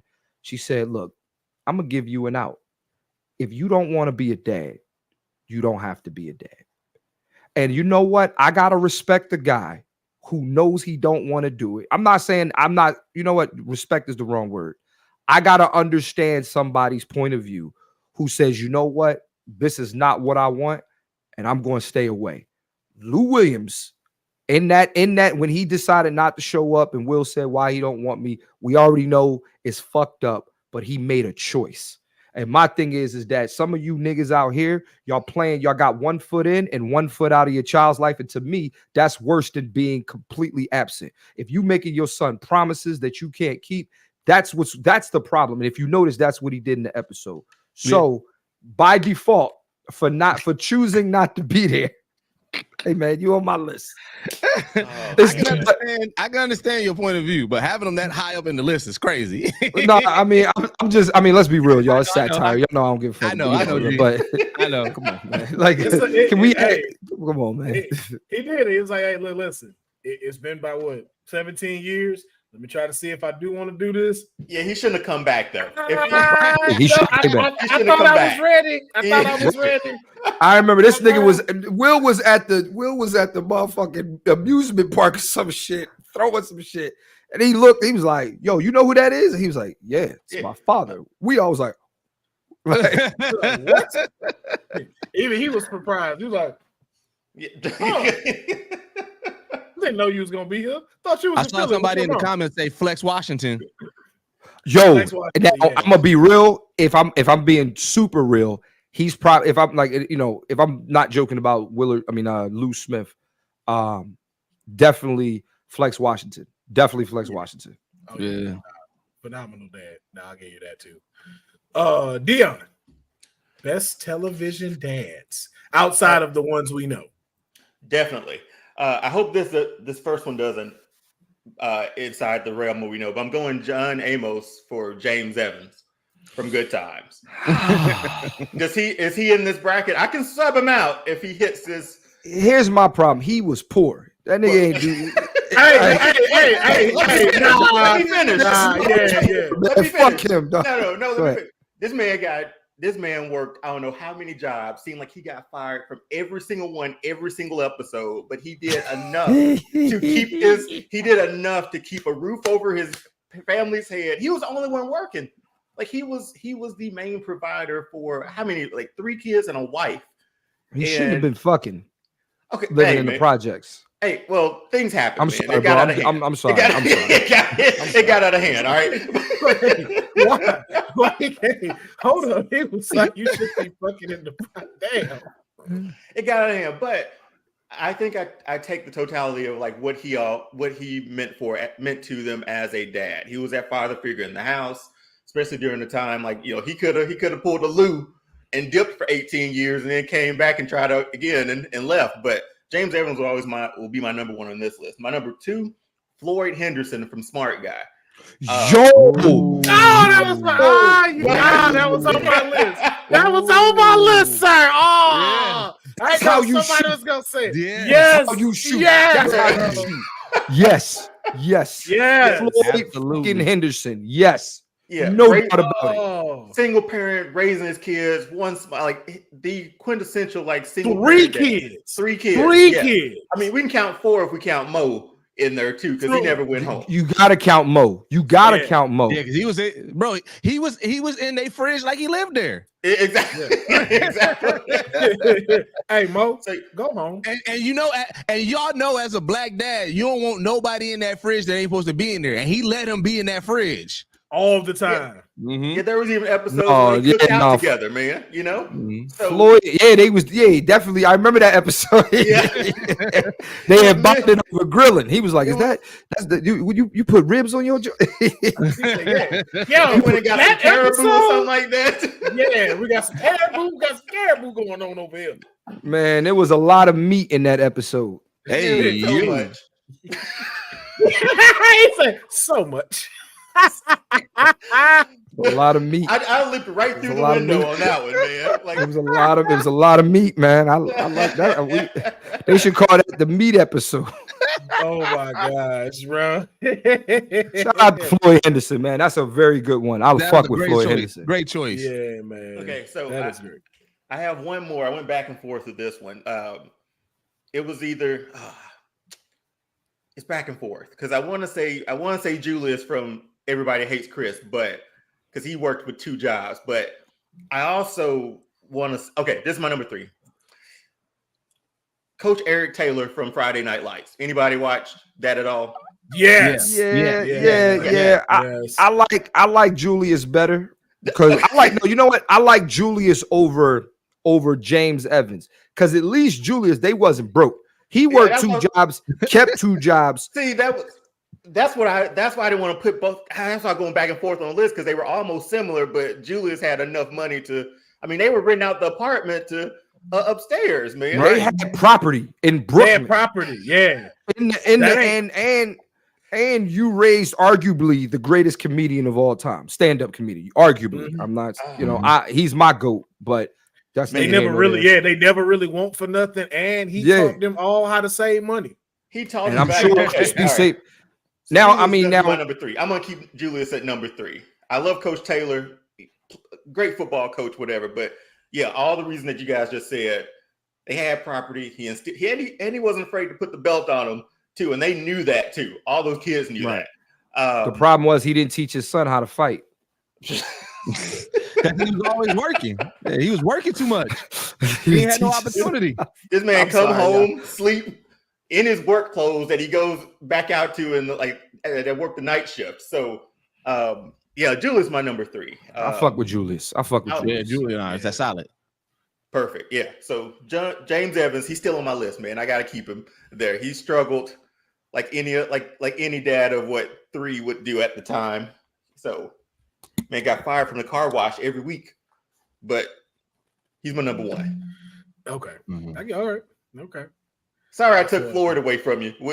Man, I didn't know if anyone was gonna say it because I was just like, yo, I got one. I was like, what? The pop you got. I'm just glad Floyd got that pop that I thought was Floyd got the Stone Cold Steve Austin pop. Yeah, for sure. He sure did. So I'm just glad he got it. I'll take that over anything. So mine are a little more updated. Definitely in the 2000s. The first one I'm going with is Louis Wong from Fresh Off the Boat. Like, Louis Wong was a great dad. Don't give me that little clip. Fresh Off the Boat was dope. I love that show, man. I had to see where he was going, but all right. Yeah, like, and raising his kids, like, yo, bro, he taught them a lot. And as someone for that culture, he took a lot of risks and a lot of chances on trying to secure like stuff for his family, like taking his family from all of the people that they know, moving to Florida, going open up a restaurant that you copied from somebody else. Cattleman's. Mm-hmm. But at the same time, like raising one of your kids is now like a celebrity chef now. Another one's like a doctor, and another one is I think like a fashion guy or something, like overseas and everything like that. Like, you raised 3 dope boys. You were a fantastic husband, and you were hilarious. Like, they got some classic episodes on Fresh Off the Boat. So good. And just him like being able to break like the social barriers of being able to like really dive into like American culture, but also still kind of keeping his stuff and being able to like show his wife why his kids need both of them. Like, when they had that episode where she was talking about having to change her name and stuff like that to like her American name, and like him trying to explain to like them of like why both are important when you come in here to know both of these things. I was like, yo, that's a good dad. And 2, he knew the wife ran the household. Don't say shit. It's like, look here, hey, don't come. What your mama say? What did your mom say? Okay, if she didn't say, hey, don't lump me into that. Don't lump me into that, man. So I give Louis Wong in my top 3 for best dads. My second one, Andre Johnson from Blackish. Andre Johnson is a fantastic. Not mad at that. Yeah. Yo, what you about to say, Clint? Nothing. There's nothing to say about my he's Andre Johnson is. Yep. 2 best black. Yeah. 2 college graduates. Got twins. One's a genius. The other one is definitely got good money. in sports. Worked his ass off. Beautiful wife. Let her do what she do. Mm-hmm. Yep. Got his dad living in the back house. Yeah. In the back house. Shout out to Lawrence Fishburne. Yep. Take care of his mama. Had another kid. Mm-hmm. That's a good and watched him climb from like just regular marketing advertiser, having his own firm and his former boss buying up the firm, and now he got big dollars. Like, Andre Johnson is a great example of a black father, especially one that came from nothing. I guess that's a step up from James Evans. So yeah, that's Will, who else you got? I'm curious to see the third one. My third one, man, is and I might have is Damon Wayans from My Wife and Kids. I was just about to say I gotta say that. Yeah, I was like, somebody gotta throw him in here. And I was like, you know what? Since you said Floyd Henderson, I was like, let me put Damon, bro. I gotta highlight Damon. Damon, you already know, man. My Wife and Kids, bro, held it down. Own business, man. Helped Junior get ready for fatherhood. Yep. Yo, that's some real. And I was like, I think those were some of the realest episodes that they had on that season, because it was like one of those, like, okay, you want to be on your own? Be on your own. I'm not finna help you, but I'm gonna help you. But I want you to know the severity of what it's like for doing this. And you should have learned from me. So to be able to take his past traumas and kind of push them to the side and transform that into being able to help his son become a dope dad too as well. I was like, he got to be up here. And I forgot. And then my honorable mention is Robert Townsend's character from Parenthood. I like Robert Townsend's character. I did. Yeah. Can we give some more honorable mentions real quick? Yeah, of course. George Jetson. George Jetson was a good dad. First of all, he was the dad of the future, right? Second part, That's true. What year? He is. No, he is. Right. No, I know. it's just how you said it. It's like, following yeah, along. that's real. That's Dad of the following along. future. First of all, Jane Jetson in the future didn't work either. He had a beautiful apartment in the sky high. You know what I'm saying? The sky pad apartments. Elroy, Judy, smart kid, genius kid. And you know, Judy not really a hoe, right? Like she liked boys, but she wasn't hoeing. You know what I'm saying? She was Good like, she was like Hillary. Sure did. She was Hillary from Fresh Prince. That's exactly who she was. Yeah, I fuck with George Jetson. Yeah. And then also one more honorable mention, if I may, give me in the same vein, give me Fred Flintstone. Oh yeah. Pebbles is a sweet young little girl. He took care of Pebbles. That man, I remember she was bouncing all over the place one episode. He doing the Randy Moss catch. Oh yeah, no, good dad. It's crazy that they are both in the same time. That shit is wild to me still. They're in the same timeline. Oh yeah, you didn't know that? Yeah, Jetsons are the people that went to the sky, and the shit that's at the bottom is bedrock. Oh, wait, what? All of that is happening at the same exact time. Like it's not in the prehistoric time. If you think about it, Flintstones never said anything was prehistoric. All of that is happening at the same exact time. The people like Jetsons live in the sky. Flintstones live at the bottom. That's why they had Jetsons meets the Flintstones. Is that how that movie came? Oh, yeah, because all they did was go down. That was it. It wasn't no like time, spacesuit, nothing. They literally just went down to the ground. This analogy is blowing and the my mind, Flintstones man. were there. Yeah. Okay, like, so I'm googling it. It said the Jetsons were set in 2062, which is wild because we are not that far from that. And they said the Flintstones is 10,000 BC. This is just what Google said. But I could be wrong. They never mentioned that in the cartoon. Because I could be wrong too. So don't fully quote me on that. But that is the theory that they're all supposed to be at the same time. Well, you just talk like the movie. Like, how did they meet in the movie? Like, I don't remember it, but I remember them. Like it had. Yeah, I just remember some like Portal or some shit like that. I gotta watch that movie. And that's just supposed to be literally going through the clouds. Like that was supposed to be what it is. Like they just went through the clouds. It wasn't no time portal, nothing. It's supposed to be just clouds.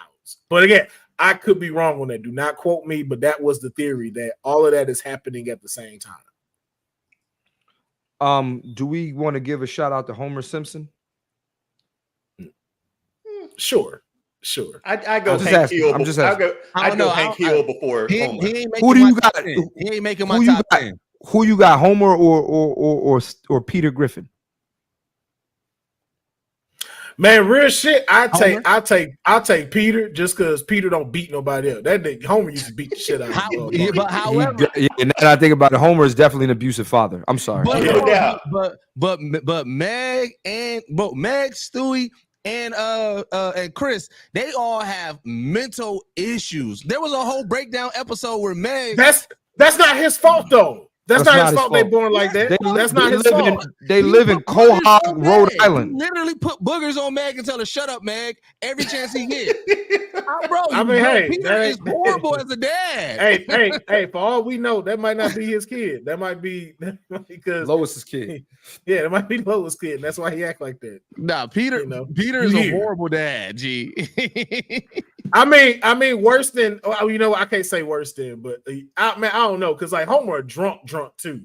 Like Homer worked at a beer, but Homer work at a beer factory though. But Homer, like, we have at least seen Homer teach Bart and Lisa some life lessons. What life lessons have you seen Peter teach his kids? Not a single one.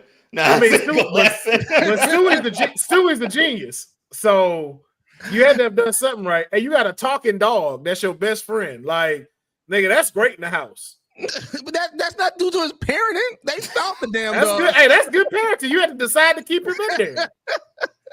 Meanwhile, you got this dumbass dog and cat always trying to kill each other in Homer's house. Right, motherfuckers.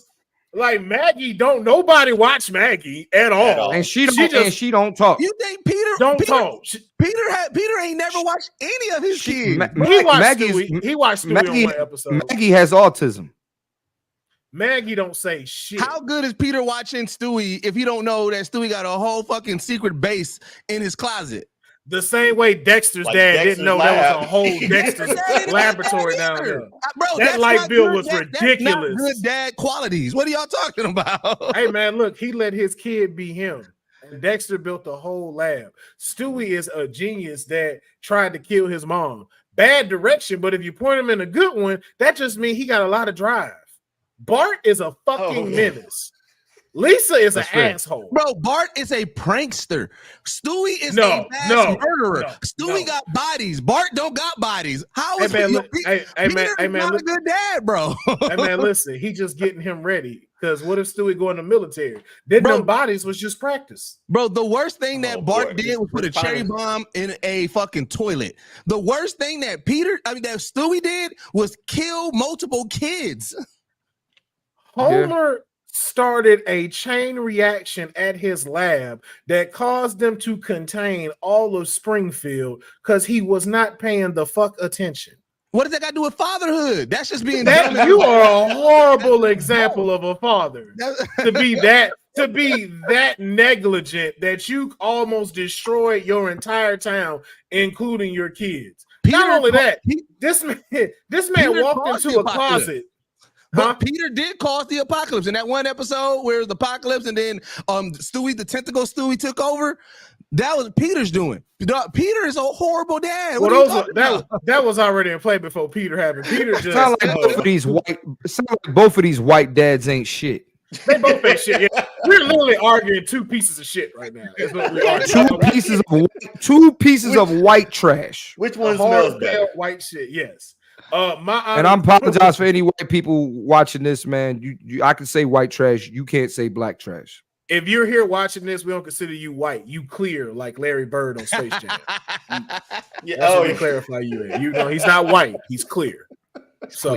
My honorable mentions. My first one is Piccolo because Piccolo is a great father. I actually like Piccolo. Yeah, Piccolo took his enemy's son.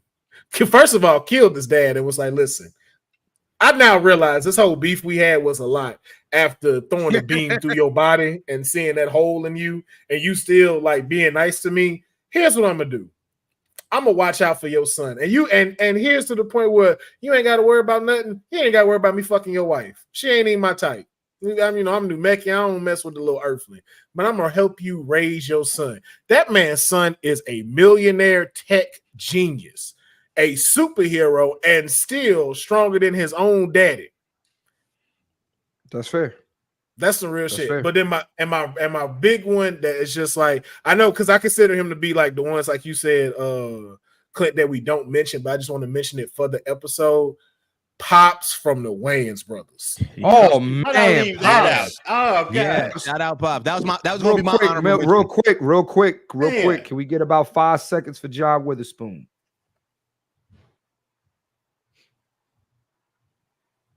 Bang, bang, bang. Bang, bang, bang. What's that sound going through the night? The sound I hear when you're holding me tight. Holding you tight. Your love going bang, bang, bang. Say love, my love. Bang, bang, bang. You better run, you sweet little thing. Man, that got to be one of the greatest fictional songs made from television sitcoms.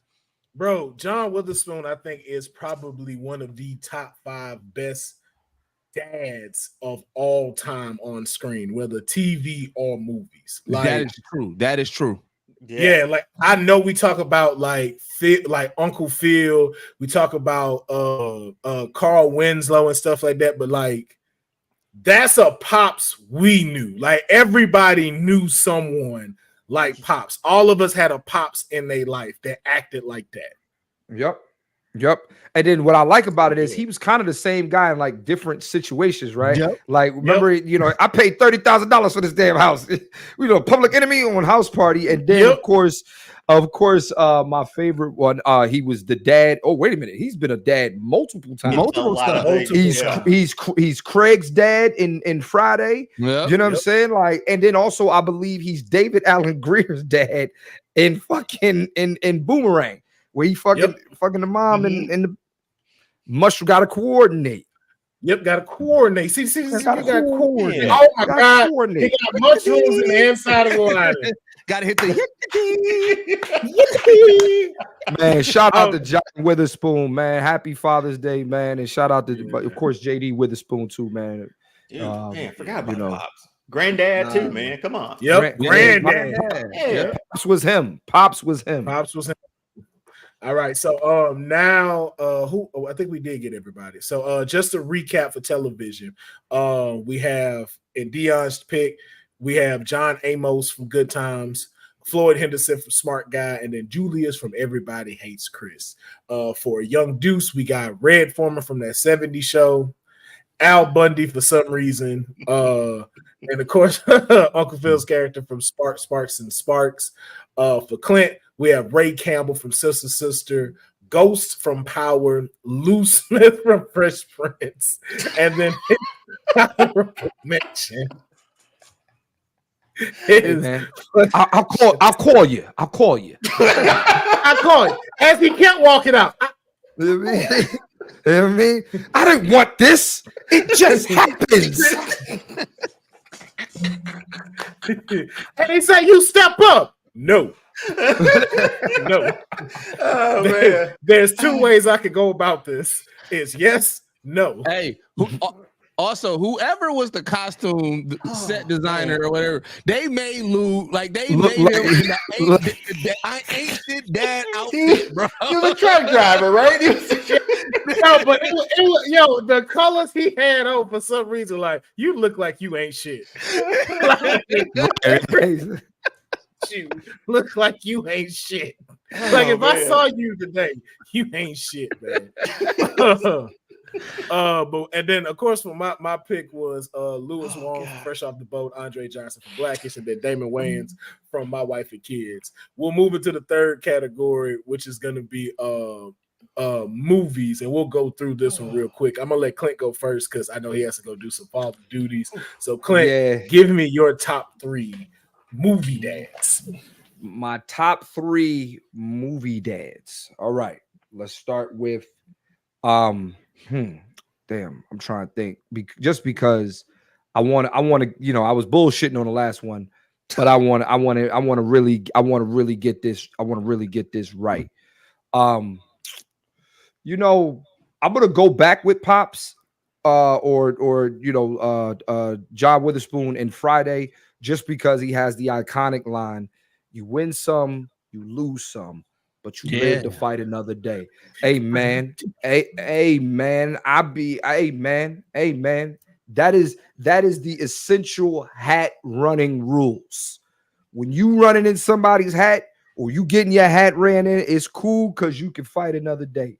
Punk ass niggas use guns. Real men teach their kids or teach their son, look, man, sometimes you gotta fight. It's all good. Just make sure you prepare. My dad taught me how to fight, and I won some joints, I lost some joints, but that line to me is a very iconic line in there. So there's that. The second TV dad is Zatch from Surf Ninjas. Woo! Zatch. Hey, you cooking? Yeah, let's go with Zatch. One-eyed motherfucker, you know what I'm saying? He wasn't the king of Patusan, but was he? I don't know what he was like. He was like the bodyguard. Yeah, but he was doing what he needed to do to protect his kids. You know what I mean? He showed up, beating ass, what blah blah blah blah blah. Even though, you know, because like here's what he did. He did technically what Moses' mom did, right? Like they was going around killing Hebrew children. What'd he do? Put them in the water. You know, Zatch, they was going around killing kids, blah, blah, blah, blah, blah. What'd he do? Set them off with the white boy. And they lived a great life here in Southern California until, you know, destiny was supposed to be fulfilled. So shout out to Zatch. And then last but not least, movie dad. You know, I like Marcus Burnett from Bad Boys. Oh, I like Nice. him, dog. I like him, dog. Good daddy. Good daddy. You know what I mean? Like the iconic scene with Reggie. You know what I'm saying? I'm talking about the Bad Boys 2 Reggie. I'm not, if you ain't seen Bad Boy, the new Bad Boys, Reggie. You know what I'm saying? Reggie. You know what I'm saying? But you know, in the second Bad Boys, hey man, you coming to date my daughter. What's up, man? You look 30. You know what I mean? But also he also was very instrumental in it takes a village to raise a kid, right? So you know, having your best friend come over and doing some shit like that, and you know, it was harmless. They were not about to shoot this nigga, you know what I'm saying? But the idea that you know he had his daughter's back, as well as letting the son know, hey man, you family too. That's a good dad.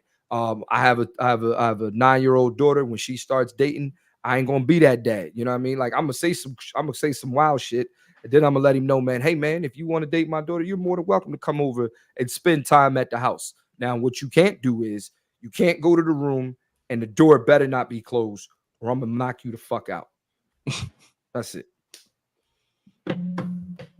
Well, that makes. I don't feel like y'all like my dad's choice. I don't feel like y'all like my dad's choice. The last one had a little. The first two solid. This first two I was rocking with. You don't fuck with Marcus Burnett? I mean, I rock with Marcus Burnett. I wouldn't have him that high up on my list. Okay, really? No, that's fair. Okay, that's no, fair. you know, Yeah. Yeah, That's fair. No, That's that fair. is one of those. Yeah, it's solid, but I know it can be like personal choice if we trying to like rank them. But again, this is his choices, so that's why I say yeah. I got like 5 more minutes in me though. I want to hear some of y'all's, man. Okay. Dion, do you want to go? Yeah, I'll do it. Okay. If you need time, I'm ready. Also, I'll jump. So I picked dads that went to like great lengths to show like their love for their family or kids. So my number one was John Q. Archibald. I couldn't name him. That movie is too much for me. I just couldn't do it. He's probably number one. I couldn't name him. I'm sorry. That was too much for me. Go ahead. He went to great lengths, man. He took a hospital hostage. Come on, for his kid. My son's gonna live. The nigga, he was really going to do it. He was going to do it. He was going to do it. It's just the lips when he was doing it. Then before he's about to do it, he was like, "Hold on, I'm thirsty. I'm thirsty. Have some water, please." I'm like, I bet. That's super unconditional love, man. There's nowhere else to go. Number two, I have Chris Gardner, Will Smith, from Pursuit of Happiness. That entire movie of him being like, the mom was a no, you know what, mom sort of thing. She just dipped, you know. And he took care of that. That scene in that bathroom with him holding that door gets me every time. Man, so many lengths to provide for himself and his kid, living in the shelter, and then finally making it. I don't think there's 1 and 2. That's my 1 and 2. Yeah, you can't. Yeah. So number 3, it was either between Jake Shuttlesworth from He Got Game or my personal favorite from my guilty pleasure movie, Cameron Poe, Nicolas Cage from Con Air. What the fuck, bro? How are you in here, bro? I didn't think no one was gonna think of that one but me. Con Air is my guiltiest pleasure movie. I love that movie so much for so many reasons. And this man fought playing a convict to get home, to get back to his wife and see his daughter. He brought the rabbit for her. Somehow he kept the rabbit throughout the whole thing. It was dirty when he gave it to her. The great lengths of these dads went to like either provide or see their kids it was unconditional. So those are my top 3: John Q, Chris Gardner, and Cameron Poe. Sorry about that one again, Will. Ripping around the oak tree because daddy's coming home. His first 2 is my first 2. So like I feel you. He took my first 2 out. Man, now I didn't think no one was gonna mention Cameron Poe. I was like, oh no, I got this. I got this. That's a guilty pleasure, man. I love that movie. Hey, fellas, I apologize. I got to jump. Happy Father's Day to everybody, man. Thank you, Will. Thank you again for having me, yo. This is a dope topic. Because dads, you know, TV moms always get the love. You know what I mean? But TV dads, y'all don't be fucking with them. I'm glad we ride for these guys, man. So thank y'all for having me, man. Appreciate you, man. It's good to meet you, Dion, too, man. You got some great picks. Got some great picks. Yes, indeed, man. You take it easy, bro. All right, man. Yes, sir. Yep. All right, and now I know Clint. Deuce. You said that he got 2 of them for you. Yep, but I had alternates because my two, like I said, Pursuit of Happiness and John Q. I figured with a whole bunch with all 4 black people on there, it was going to be brought up. Yeah, I had extra. So I'm gonna go Idris Elba as Monty and Daddy's little girl. Ooh, that's a good one. Yes, solely that movie amazing in general. And listen, I know it's going to be blasphemous to a lot of people, but to me, that is the only tolerable Tyler Perry movie that I can watch.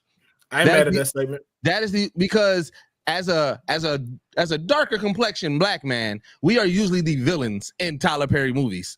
Yeah. And in Daddy's Little Girl, we wasn't. And then obviously, like I said, Idris Elba, standout talent. What he did in that movie, that whole storyline, like that one right there. I'm gonna go Jason Furious Styles and Boys in the Hood. Dang it! That's a good one too. Hey, listen here. He, as if you know any fathers in the hood, trying to make sure that your son don't fall victim to that life, he was everything that you see, and he did his best to make sure that kid did not fall victim to the ills of the hood. And this is going to be my hear me out because I've heard both sides of the story tells of this, but I am going to go Brian Mills and Taken. Now I wrote him down. Yeah, I get it because the people was like they always getting taken, but they ain't getting taken under his watch. They be abroad, they be away from him, they living their life and they taken. But as soon as they get taken, he be like, "Oh fuck that," and he get on their ass. And to be fair, the daughter was only taken once.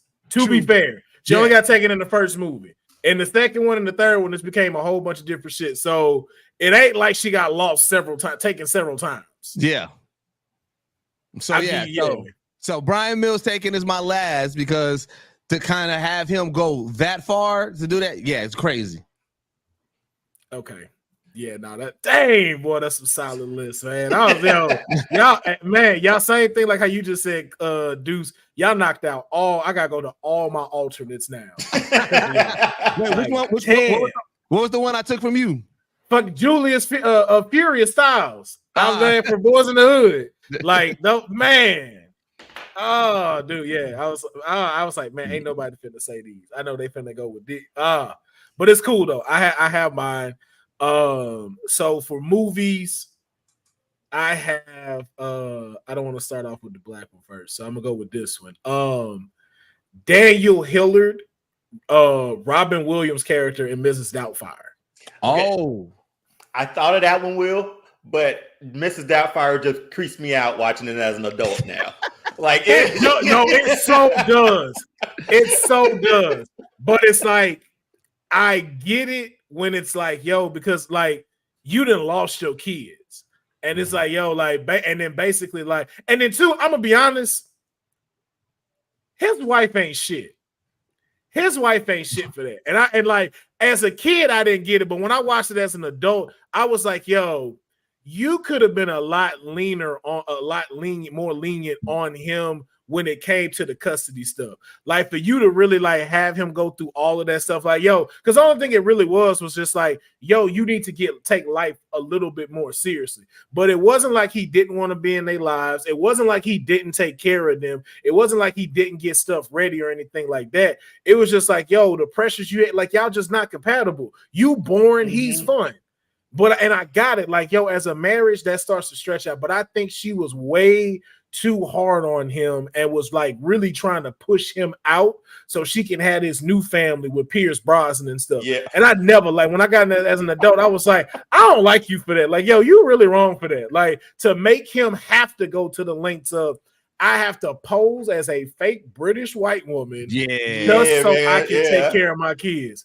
And what it's so that's why I was like, it ain't creepy on him. It is creepy on him. Let me not say that. That is still creepy as fuck. It's great lips, like you said, though. But yeah, but if maybe you'd it have was just been a fun. little more lenient on him when it came to the custody stuff, you wouldn't have had that. But I still say he was a great dad for the feeling that he had for that. Like, yo, I do not want to be in my kids' lives. I do not want to miss a minute of them growing up. And it's like, yo, you taking that away from me. And it's just like, yo, to see the love that he had for his kids and the length that he went, that's kind of like how my list is, like how yours is too, Dion.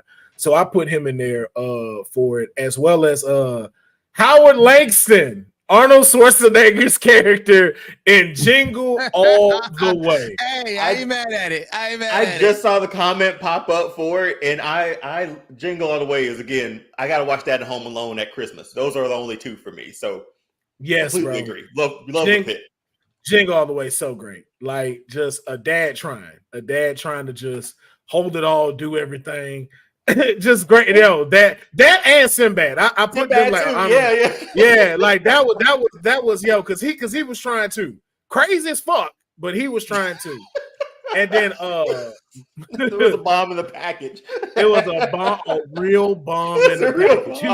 He was like, there's some sick people in this world. Sick.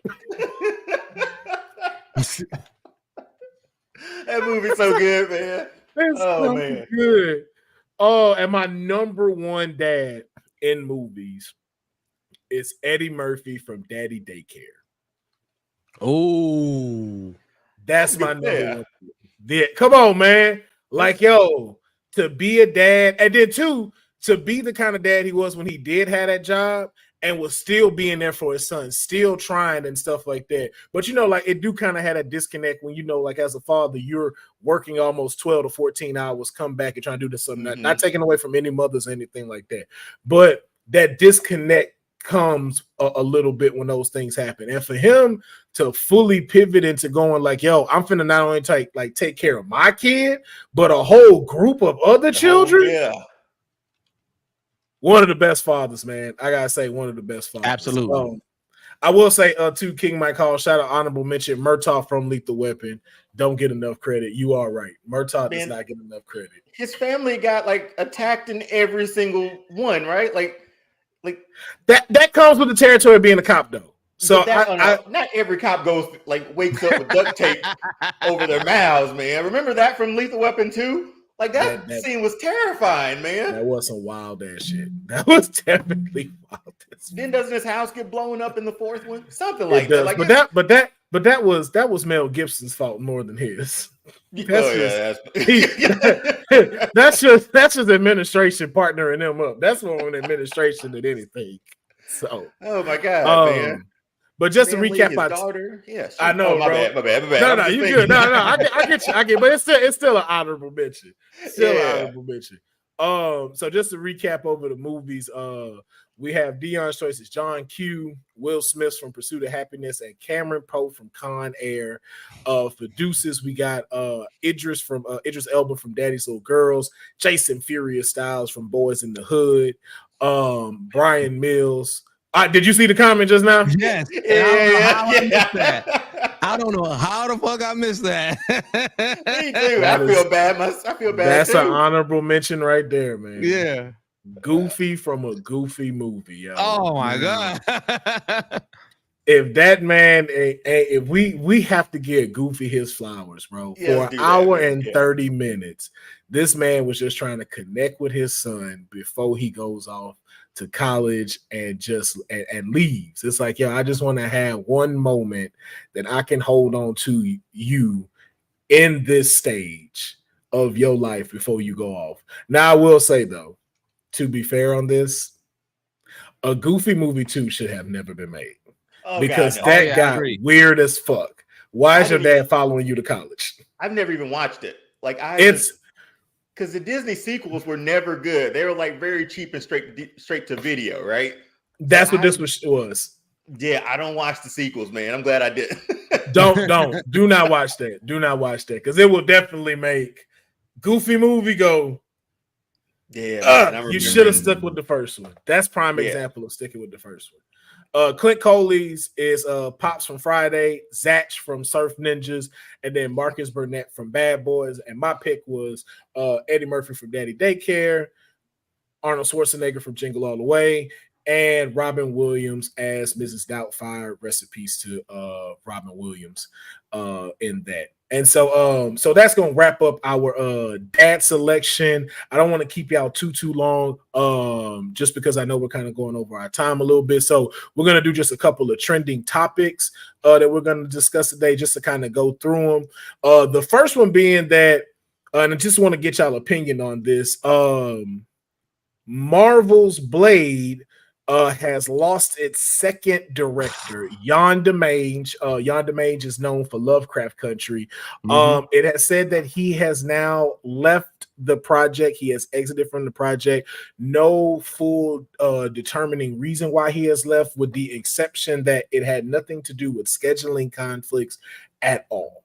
So I just want to know from y'all, how do you feel as far as the current state of Blade is right now, Dion? I feel like it's never going to happen. Like, I feel like we heard his voice at the end of Eternals, right? Like, that was Blade there. That's been a good while ago since that. I don't think Mahershala Ali still sticks around for it, because it's been a long process to this point, and they haven't shot a single thing, right? Like, nothing's been put to film, right? No. So nothing. And I'm not optimistic, man. There hasn't been one project that came out in the past that has had this many director switches, writer switches, and things like that ended up being good. And so now I'm losing so much confidence in it. I believe that we're gonna get Dr. Dre's Detox before we get Blade. Dang. Like, that's how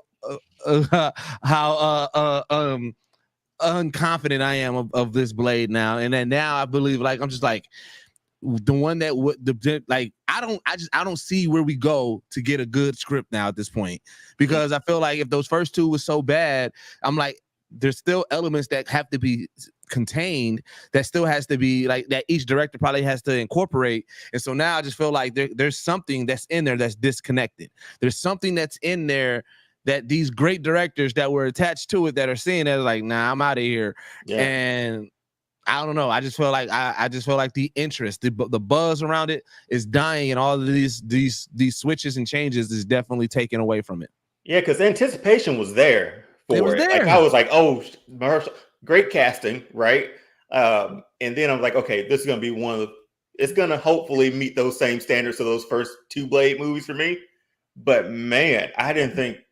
This has been forever. It's been forever since he put on that Blade hat at that convention. It feels like a lifetime ago.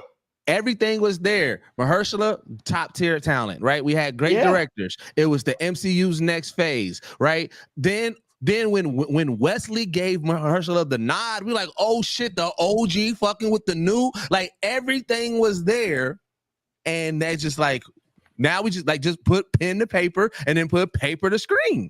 But now it's just like, yeah. Oh, man. Yeah, man.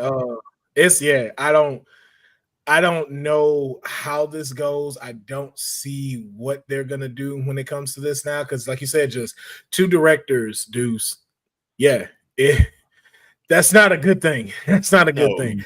And it's either from the creative standpoint that's not coming together, or egos, and I really doubt that it's egos that are making these people walk. So it's really just one of those, like, yo, what have y'all been doing that is not allowing y'all to understand, like, is it the Blade lore of how you want to move about it? Like, what's going on from the creative standpoint that y'all are trying to see? Because one thing that I did hear was that Mahershala at first wasn't fully attached to the project when he saw the first script, because the first script was supposed to be like, the first script was cool. Then they made changes to where it's like, Blade is supposed to be protecting, like, this vampire princess.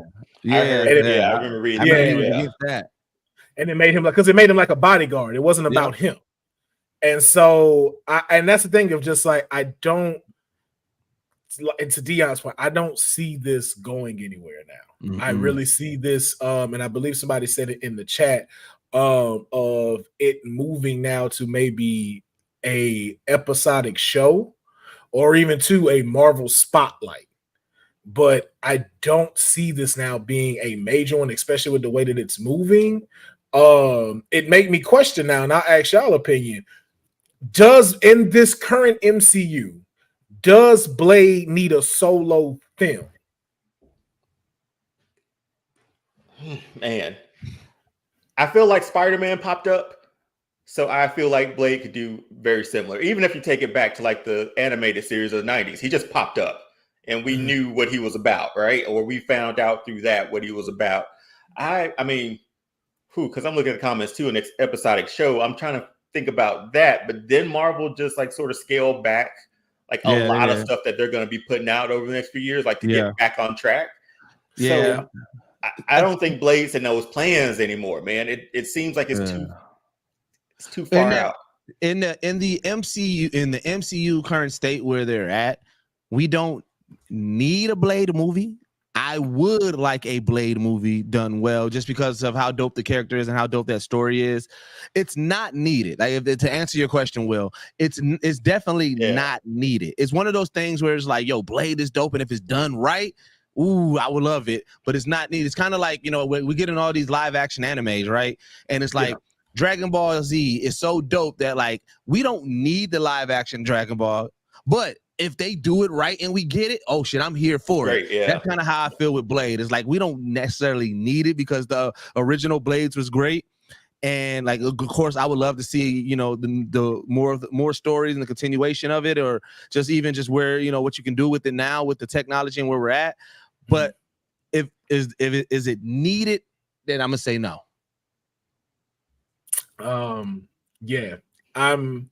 I am in a similar wheelhouse. I know people might give me flack for this, but I do not need a Blade solo film.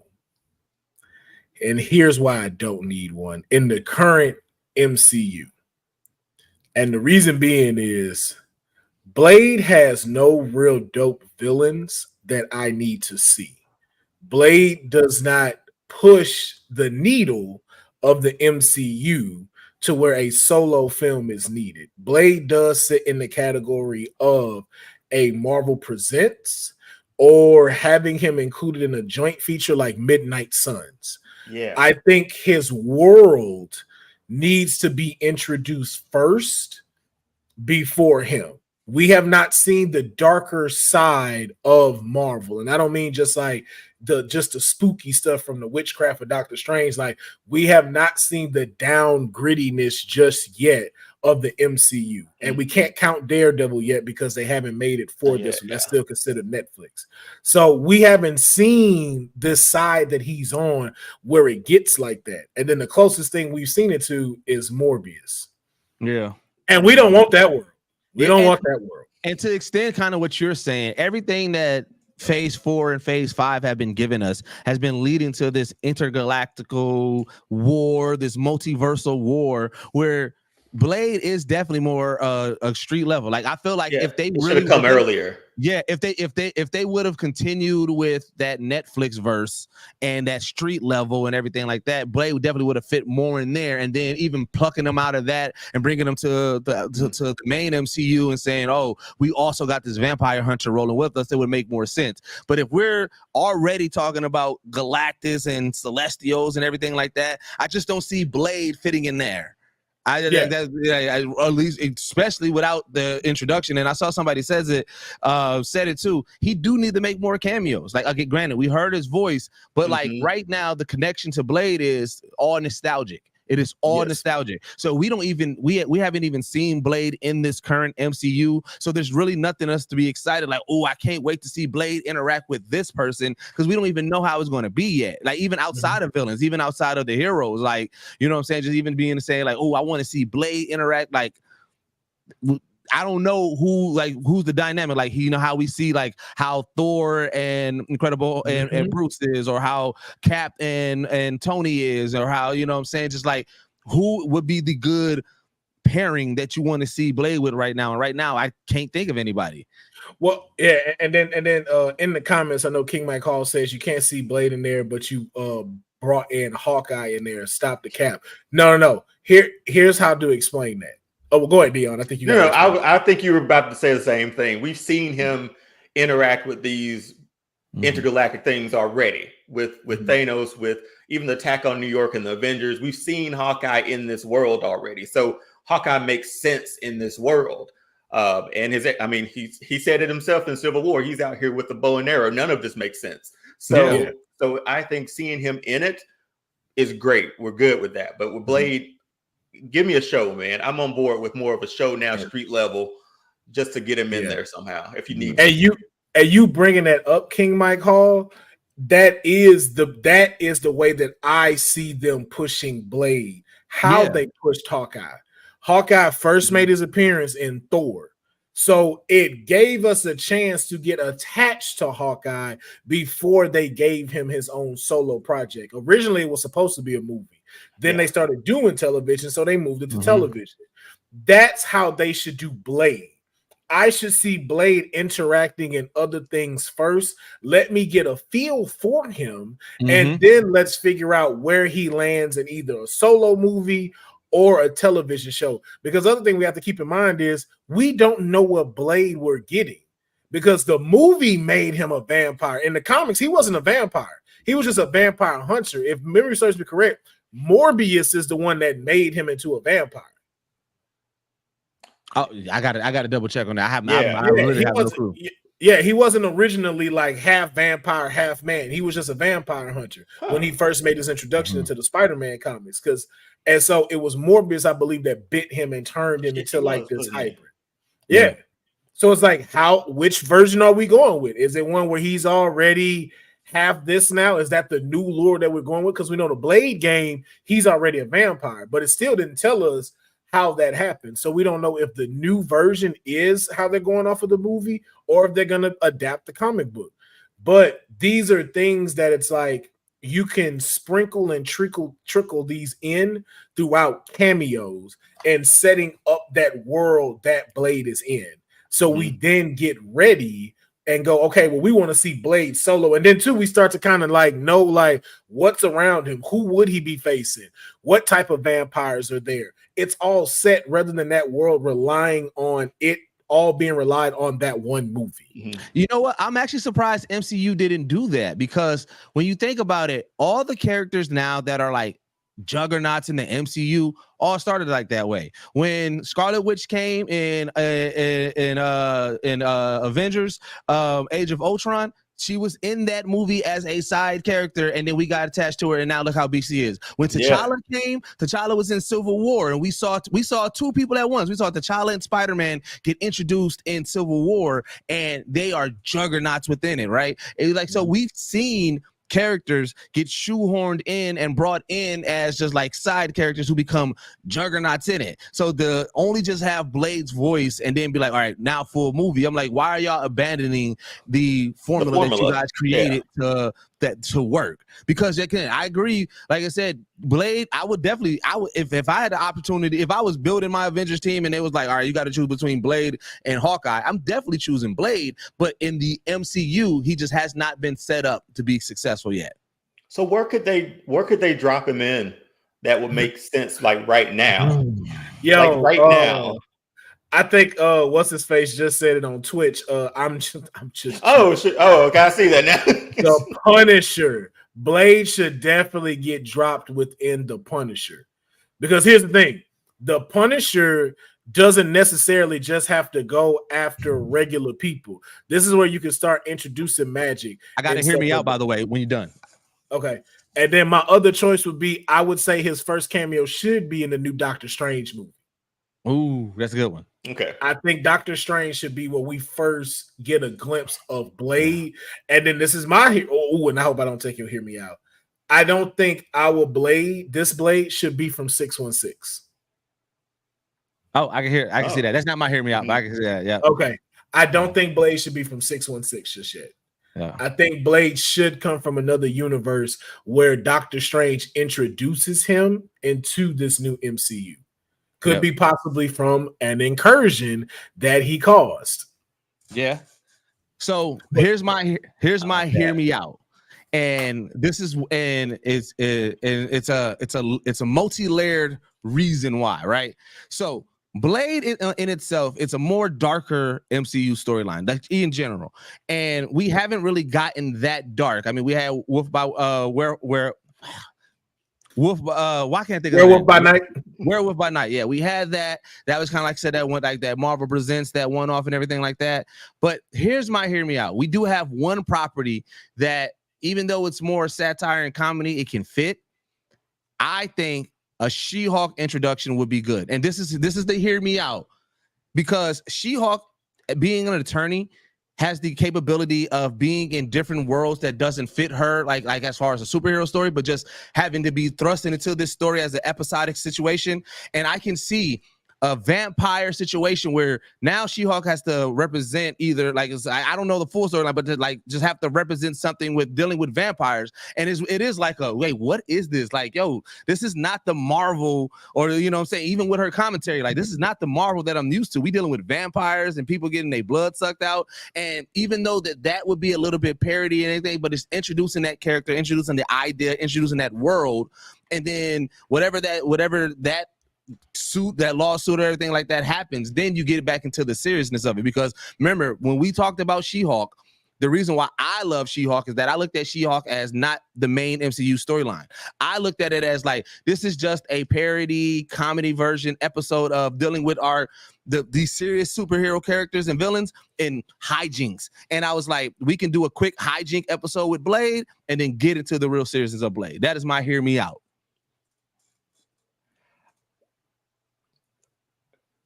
I don't not like it.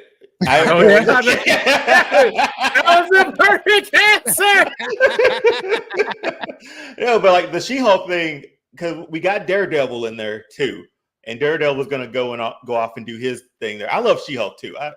It got beat up online somehow, but I enjoyed it for what it was. It was a break from everything else. Yeah, but Blade, yeah, any way you can introduce him or drop him into that could probably work. But he's oh man, I like him not being from 616 too, because in my mind I'm like where you been, sort of thing, or like it's been, how long have we been at this thing for a while now? Man, I don't know, like if they can figure out a series, I think that's the way for them to go. Or like you said, if there's a movie that they can drop him into, boom, let's just introduce it from there, like we did Black Panther and Spider-Man, because those were like you want to talk about like shoehorned people in, that's the most perfect like introductions of that they've ever done. We didn't have like an origin story. Peter Parker just been out there, and it worked. So I think they'll be able to pull it off, especially with them scaling back their movies and series too, sort of taking a breath and being like, okay, Disney Plus is Disney Plus now, we got that going. Now we can scale back and do our 2 movies a year, 1 series. Let's figure out how to drop Blade in here and make it make sense.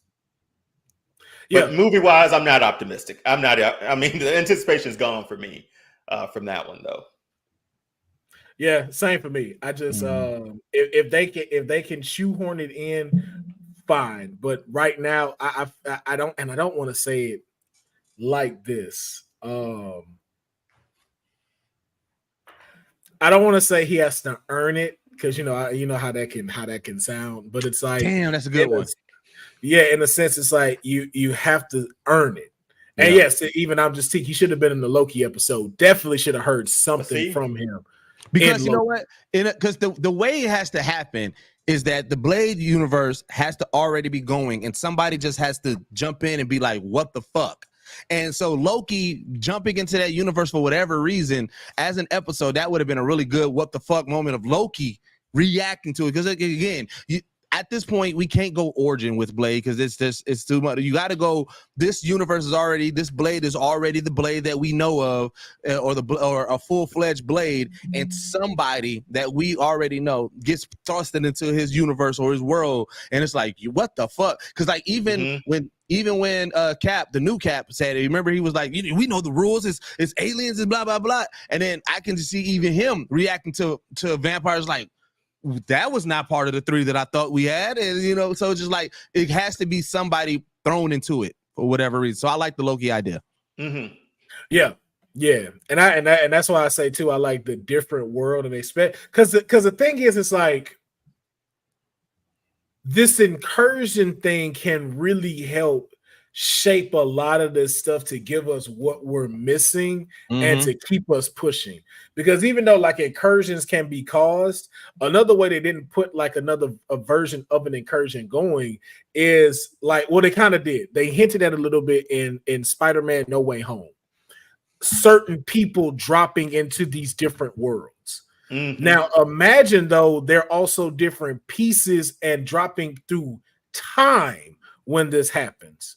So now imagine when Blade's different universe, let's say, gets an incursion call.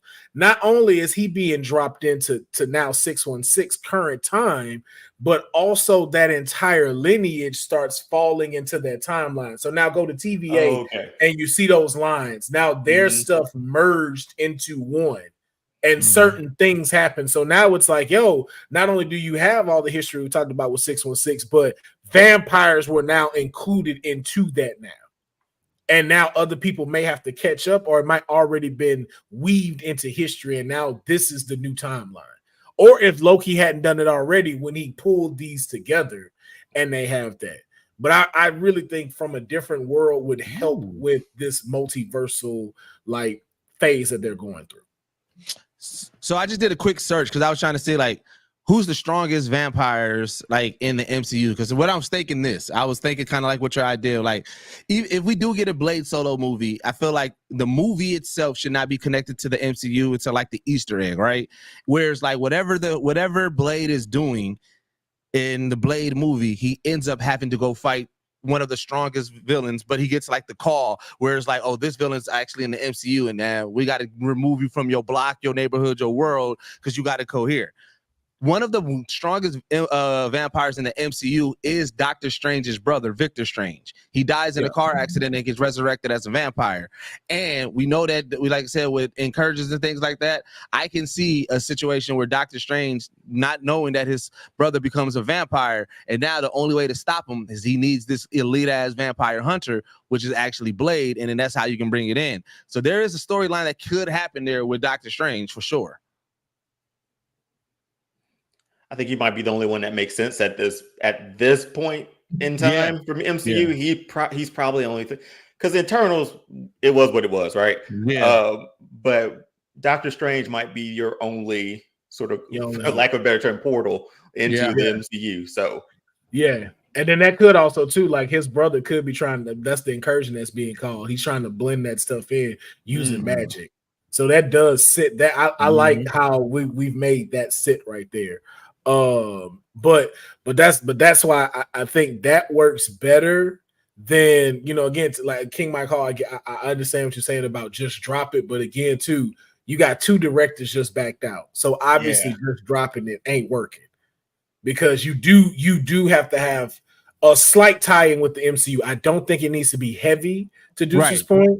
But at this point in time, you have to find ways of how, if you're making any of these movies, it has to have some way of where it's going to have its place within the MCU. It doesn't have now, as I say that, it does not have to blend into the full story of what's going on in these phases. Like, I know we're trying to get to Secret Wars. I know we're trying to get to Kang and everything, if they're still doing Kang. I'm not saying Blade has to be, it has to initially tie into the story. No. But it has to have some of whatever the ramifications that are going in within the MCU. We have to kind of see that incorporated into the Blade storyline. And I think having him do cameos first, having him put a part of this, and then seeing where that fits, I think would be better, because then it's set up now for us when we have Blade. Because the one thing I don't like, and the one thing I love that they did about Spider-Man, I don't want an origin story. I don't want to see how Blade becomes this. I think we're done with origin stories to a degree, man. You know, especially with the characters that have coming in now. I think we're all tired of it. Yeah. I would love to see Blade in chaos. Like, throw me right in the shit with Blade. Like, throw me right in the fucking shit of like, oh, this what the fuck going on. And hey, Blade. All red letter. That's what I want to see. We had a couple of other topics though, but I think I'll save two of those, like the boys and Star Wars acolytes. We'll save those for another episode. Just because I want Deuce to be able to catch up. Dion, I definitely want to have you back on here, man. Love having you on the show, bro. Great addition. So I'll definitely keep chiming in with you for your schedule wise to have you in here. One thing I wanted to to end it with, just for those that do watch the live, I know we started doing Q&As after. I do have another show I have to be on later, so I actually have to watch this WWE pay-per-view. So we'll have God, it just started, didn't it? Yeah, it just started. AJ Styles and Cody Rhodes is first in the I Quit match. Yeah, the I Quit match is first. Like Samantha's literally announcing them right now. Okay. So put that on. Yeah, so we'll save the Q&A for later. Just a quick thought in your opinion on something that was put out, and then we'll get out of here. Professor X named Storm the greatest hero of all time. Hey, I love it, man. Listen, the one thing I love about X-Men 97 is that this was one of the best portrayals of Storm that we got since the comics. Like they put respect on her name, you know what I'm saying, as the mega level mutant that she is, as the fucking goddess that she is. So yeah, no, and for another once top strong greatest mutant as Professor X was, depending on what comic book run you're looking at, I respect him saying like, hey, Storm got it. So hey, I'm with it. I ain't got no quarrels against it. Yeah, same here. I mean, you can tell me anything I didn't already know. So, but seeing her in X-Men 97, knowing that we talked about Cyclops a lot, right? Because he had been done dirty before, but we've never seen Storm at that level before on TV. By the time we got to the third X-Men, they gave Halle Berry more to do as Storm, but by then the French it was done. It was too late. So being able to see her now, she's still one of those superheroes for me who hasn't gotten their full shine yet. Oh yeah. So I'm expecting that somewhere down the line. I'm hoping to be put into the MCU that way with her. So, but no, he didn't tell me anything I didn't already think or know. So yeah, I'm in agreement with the two of y'all, man. I think the same thing with Storm, greatest heroes all time. But also, I don't give a fuck what Charles think. Fuck Charles Xavier. I don't give a fuck what he thinks about anything.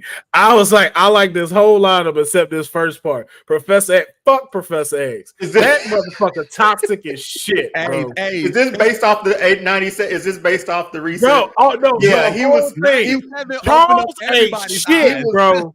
I didn't think toxic as fuck.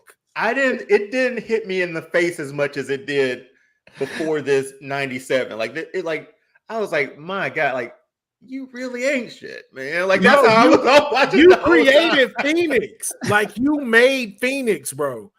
And even with like Magneto, you knew Magneto was right. Not even in the 97, but with a majority of these comics, you knew this dude was right. And you still kept trying to pitter-pat this shit, bro. Like, you are toxic as fuck. You done died several times, came back. You didn't even flip script and went evil. And you got a child you don't take care of. He is a no shit father. That's why, like, how Magneto a better father than you? So we ain't celebrate him this weekend, right? Like, nah. I'm glad. I celebrate him as much as he celebrates a walking marathon.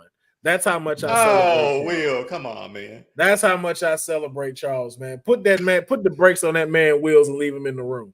Fuck Charles Xavier, dog.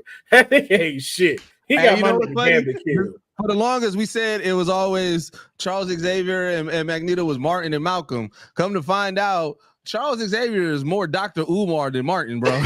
Yeah. Big facts. My brothers and sisters, man, we need to stay as a coalition of the X-mutant gene, and us will fight for brotherhood and supremacy. They're like, just what do we do? Well, first of all, you need to buy my book. You need to move into my house. Oh, my. You're going to have to pay a little rent so the coalition and the revolution can begin, my brothers. Like, Say, wait. I thought you all about mutant kind. He said, I'm all about mutant kind. Why are you marrying this alien? Hey, don't worry about what I'm doing, Oh, brother. Hey, brother, man, look, Don't worry listen. about what I'm doing, What my I'm brother. doing, don't pontificate on what it is that I'm doing out here in these celestial streets.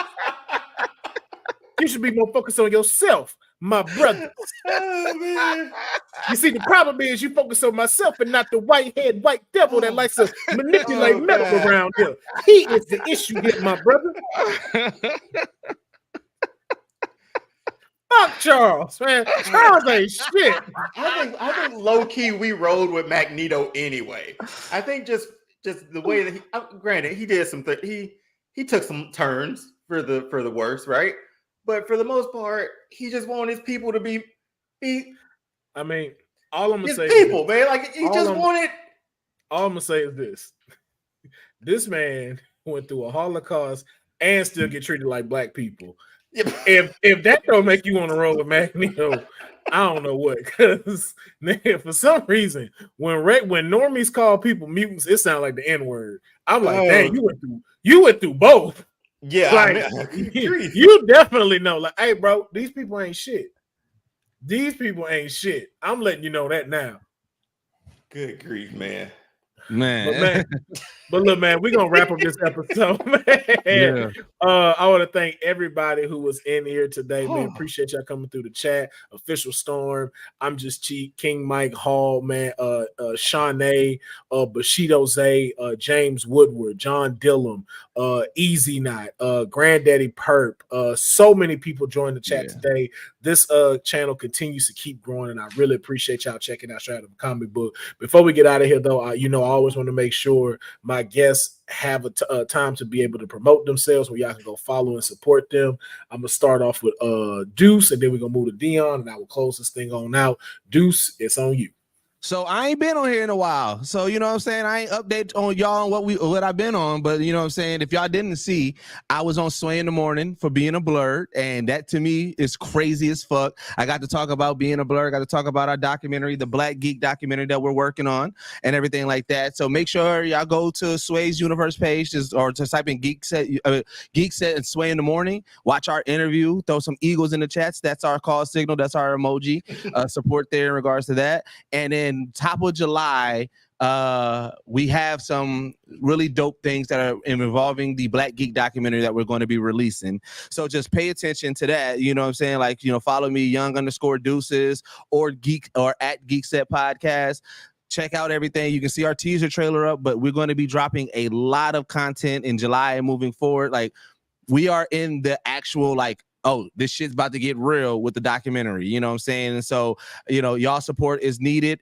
And again, support doesn't always have to be financial. Like I said, I'm a person that likes, comments, sharing means just the same to me as it does with the finances. Now, obviously, we have our Patreon and we have ways that you can donate and things like that. But awareness is one of the biggest things that we need and everything like that. So that is one of the big things. So that's where we're at with that. Yes, indeed. Dion. Yeah, but Will, thanks again for having me, man. It's been a fun topic. But over on All Star Fandom Show, we just pretty much it's a show where we just celebrate all fandoms, man. I've had people on who've done fan films of certain properties, cosplays, whatever those fandoms might be, especially ones I don't fully know about too much. We just sit around and chat about those, and we keep up with a few of the current things that are going on right now. Will was a guest on the show a few weeks ago. Really appreciate that again. And All-Star Fandom Show on TikTok and Instagram. Live shows on Thursdays. And then every other week, sort of picking in a new fandom and a new guest to talk with about that. But Will, thanks again for having me. Deuce, nice to meet you, brother. Man, same. Likewise, bro. We got to do more content with each other. Oh, yeah, no doubt, man. I'll follow you after this. You know what I'm saying? Yes, indeed, man. Follow each other, be on each other's shows, man. I was glad to have the two of y'all here today, man. Like, I love what y'all do. Love how y'all brand yourselves and how y'all pushing and how y'all believe in yourselves. So that's why I like getting like-minded people together. So I was glad to do that on this show. And the same thing for everybody else that's on here, man. I want to appreciate y'all for checking out the show today. Make sure, as I've stated now, Straight Out of Comic Book is the move. This is where all the energy is at right now. So follow Straight Out of a Comic Book at Instagram, TikTok, and our Facebook page, as well as our Twitter page. The Twitter, everything is straight out of a comic book, with the exception of Twitter, which is SOACB. And as well, go and subscribe to the Straight Out of a Comic Book YouTube channel. Starting in August, we are going to officially move everything to Straight Out of a Comic Book. So all of these episodes, we'll do the lives, of course, on the different platforms, but the final version of the video will come out on Sundays. It will air only on YouTube. You'll get maybe a 5-minute video on my channel, maybe even the Arcade Tokens channel, but everything now is going to be moved to the Straight Out of a Comic Book YouTube channel, as well as follow us on our Straight Out of a Comic Book Discord. We have a Discord channel now as well. We're going to be getting a movie night going. We're going to be watching Dexter's Lab's Ego Trip. Ooh. Yeah. So more information coming on that if you follow the Discord. And then another announcement that we will also having, I guess is the best time to have it as well here.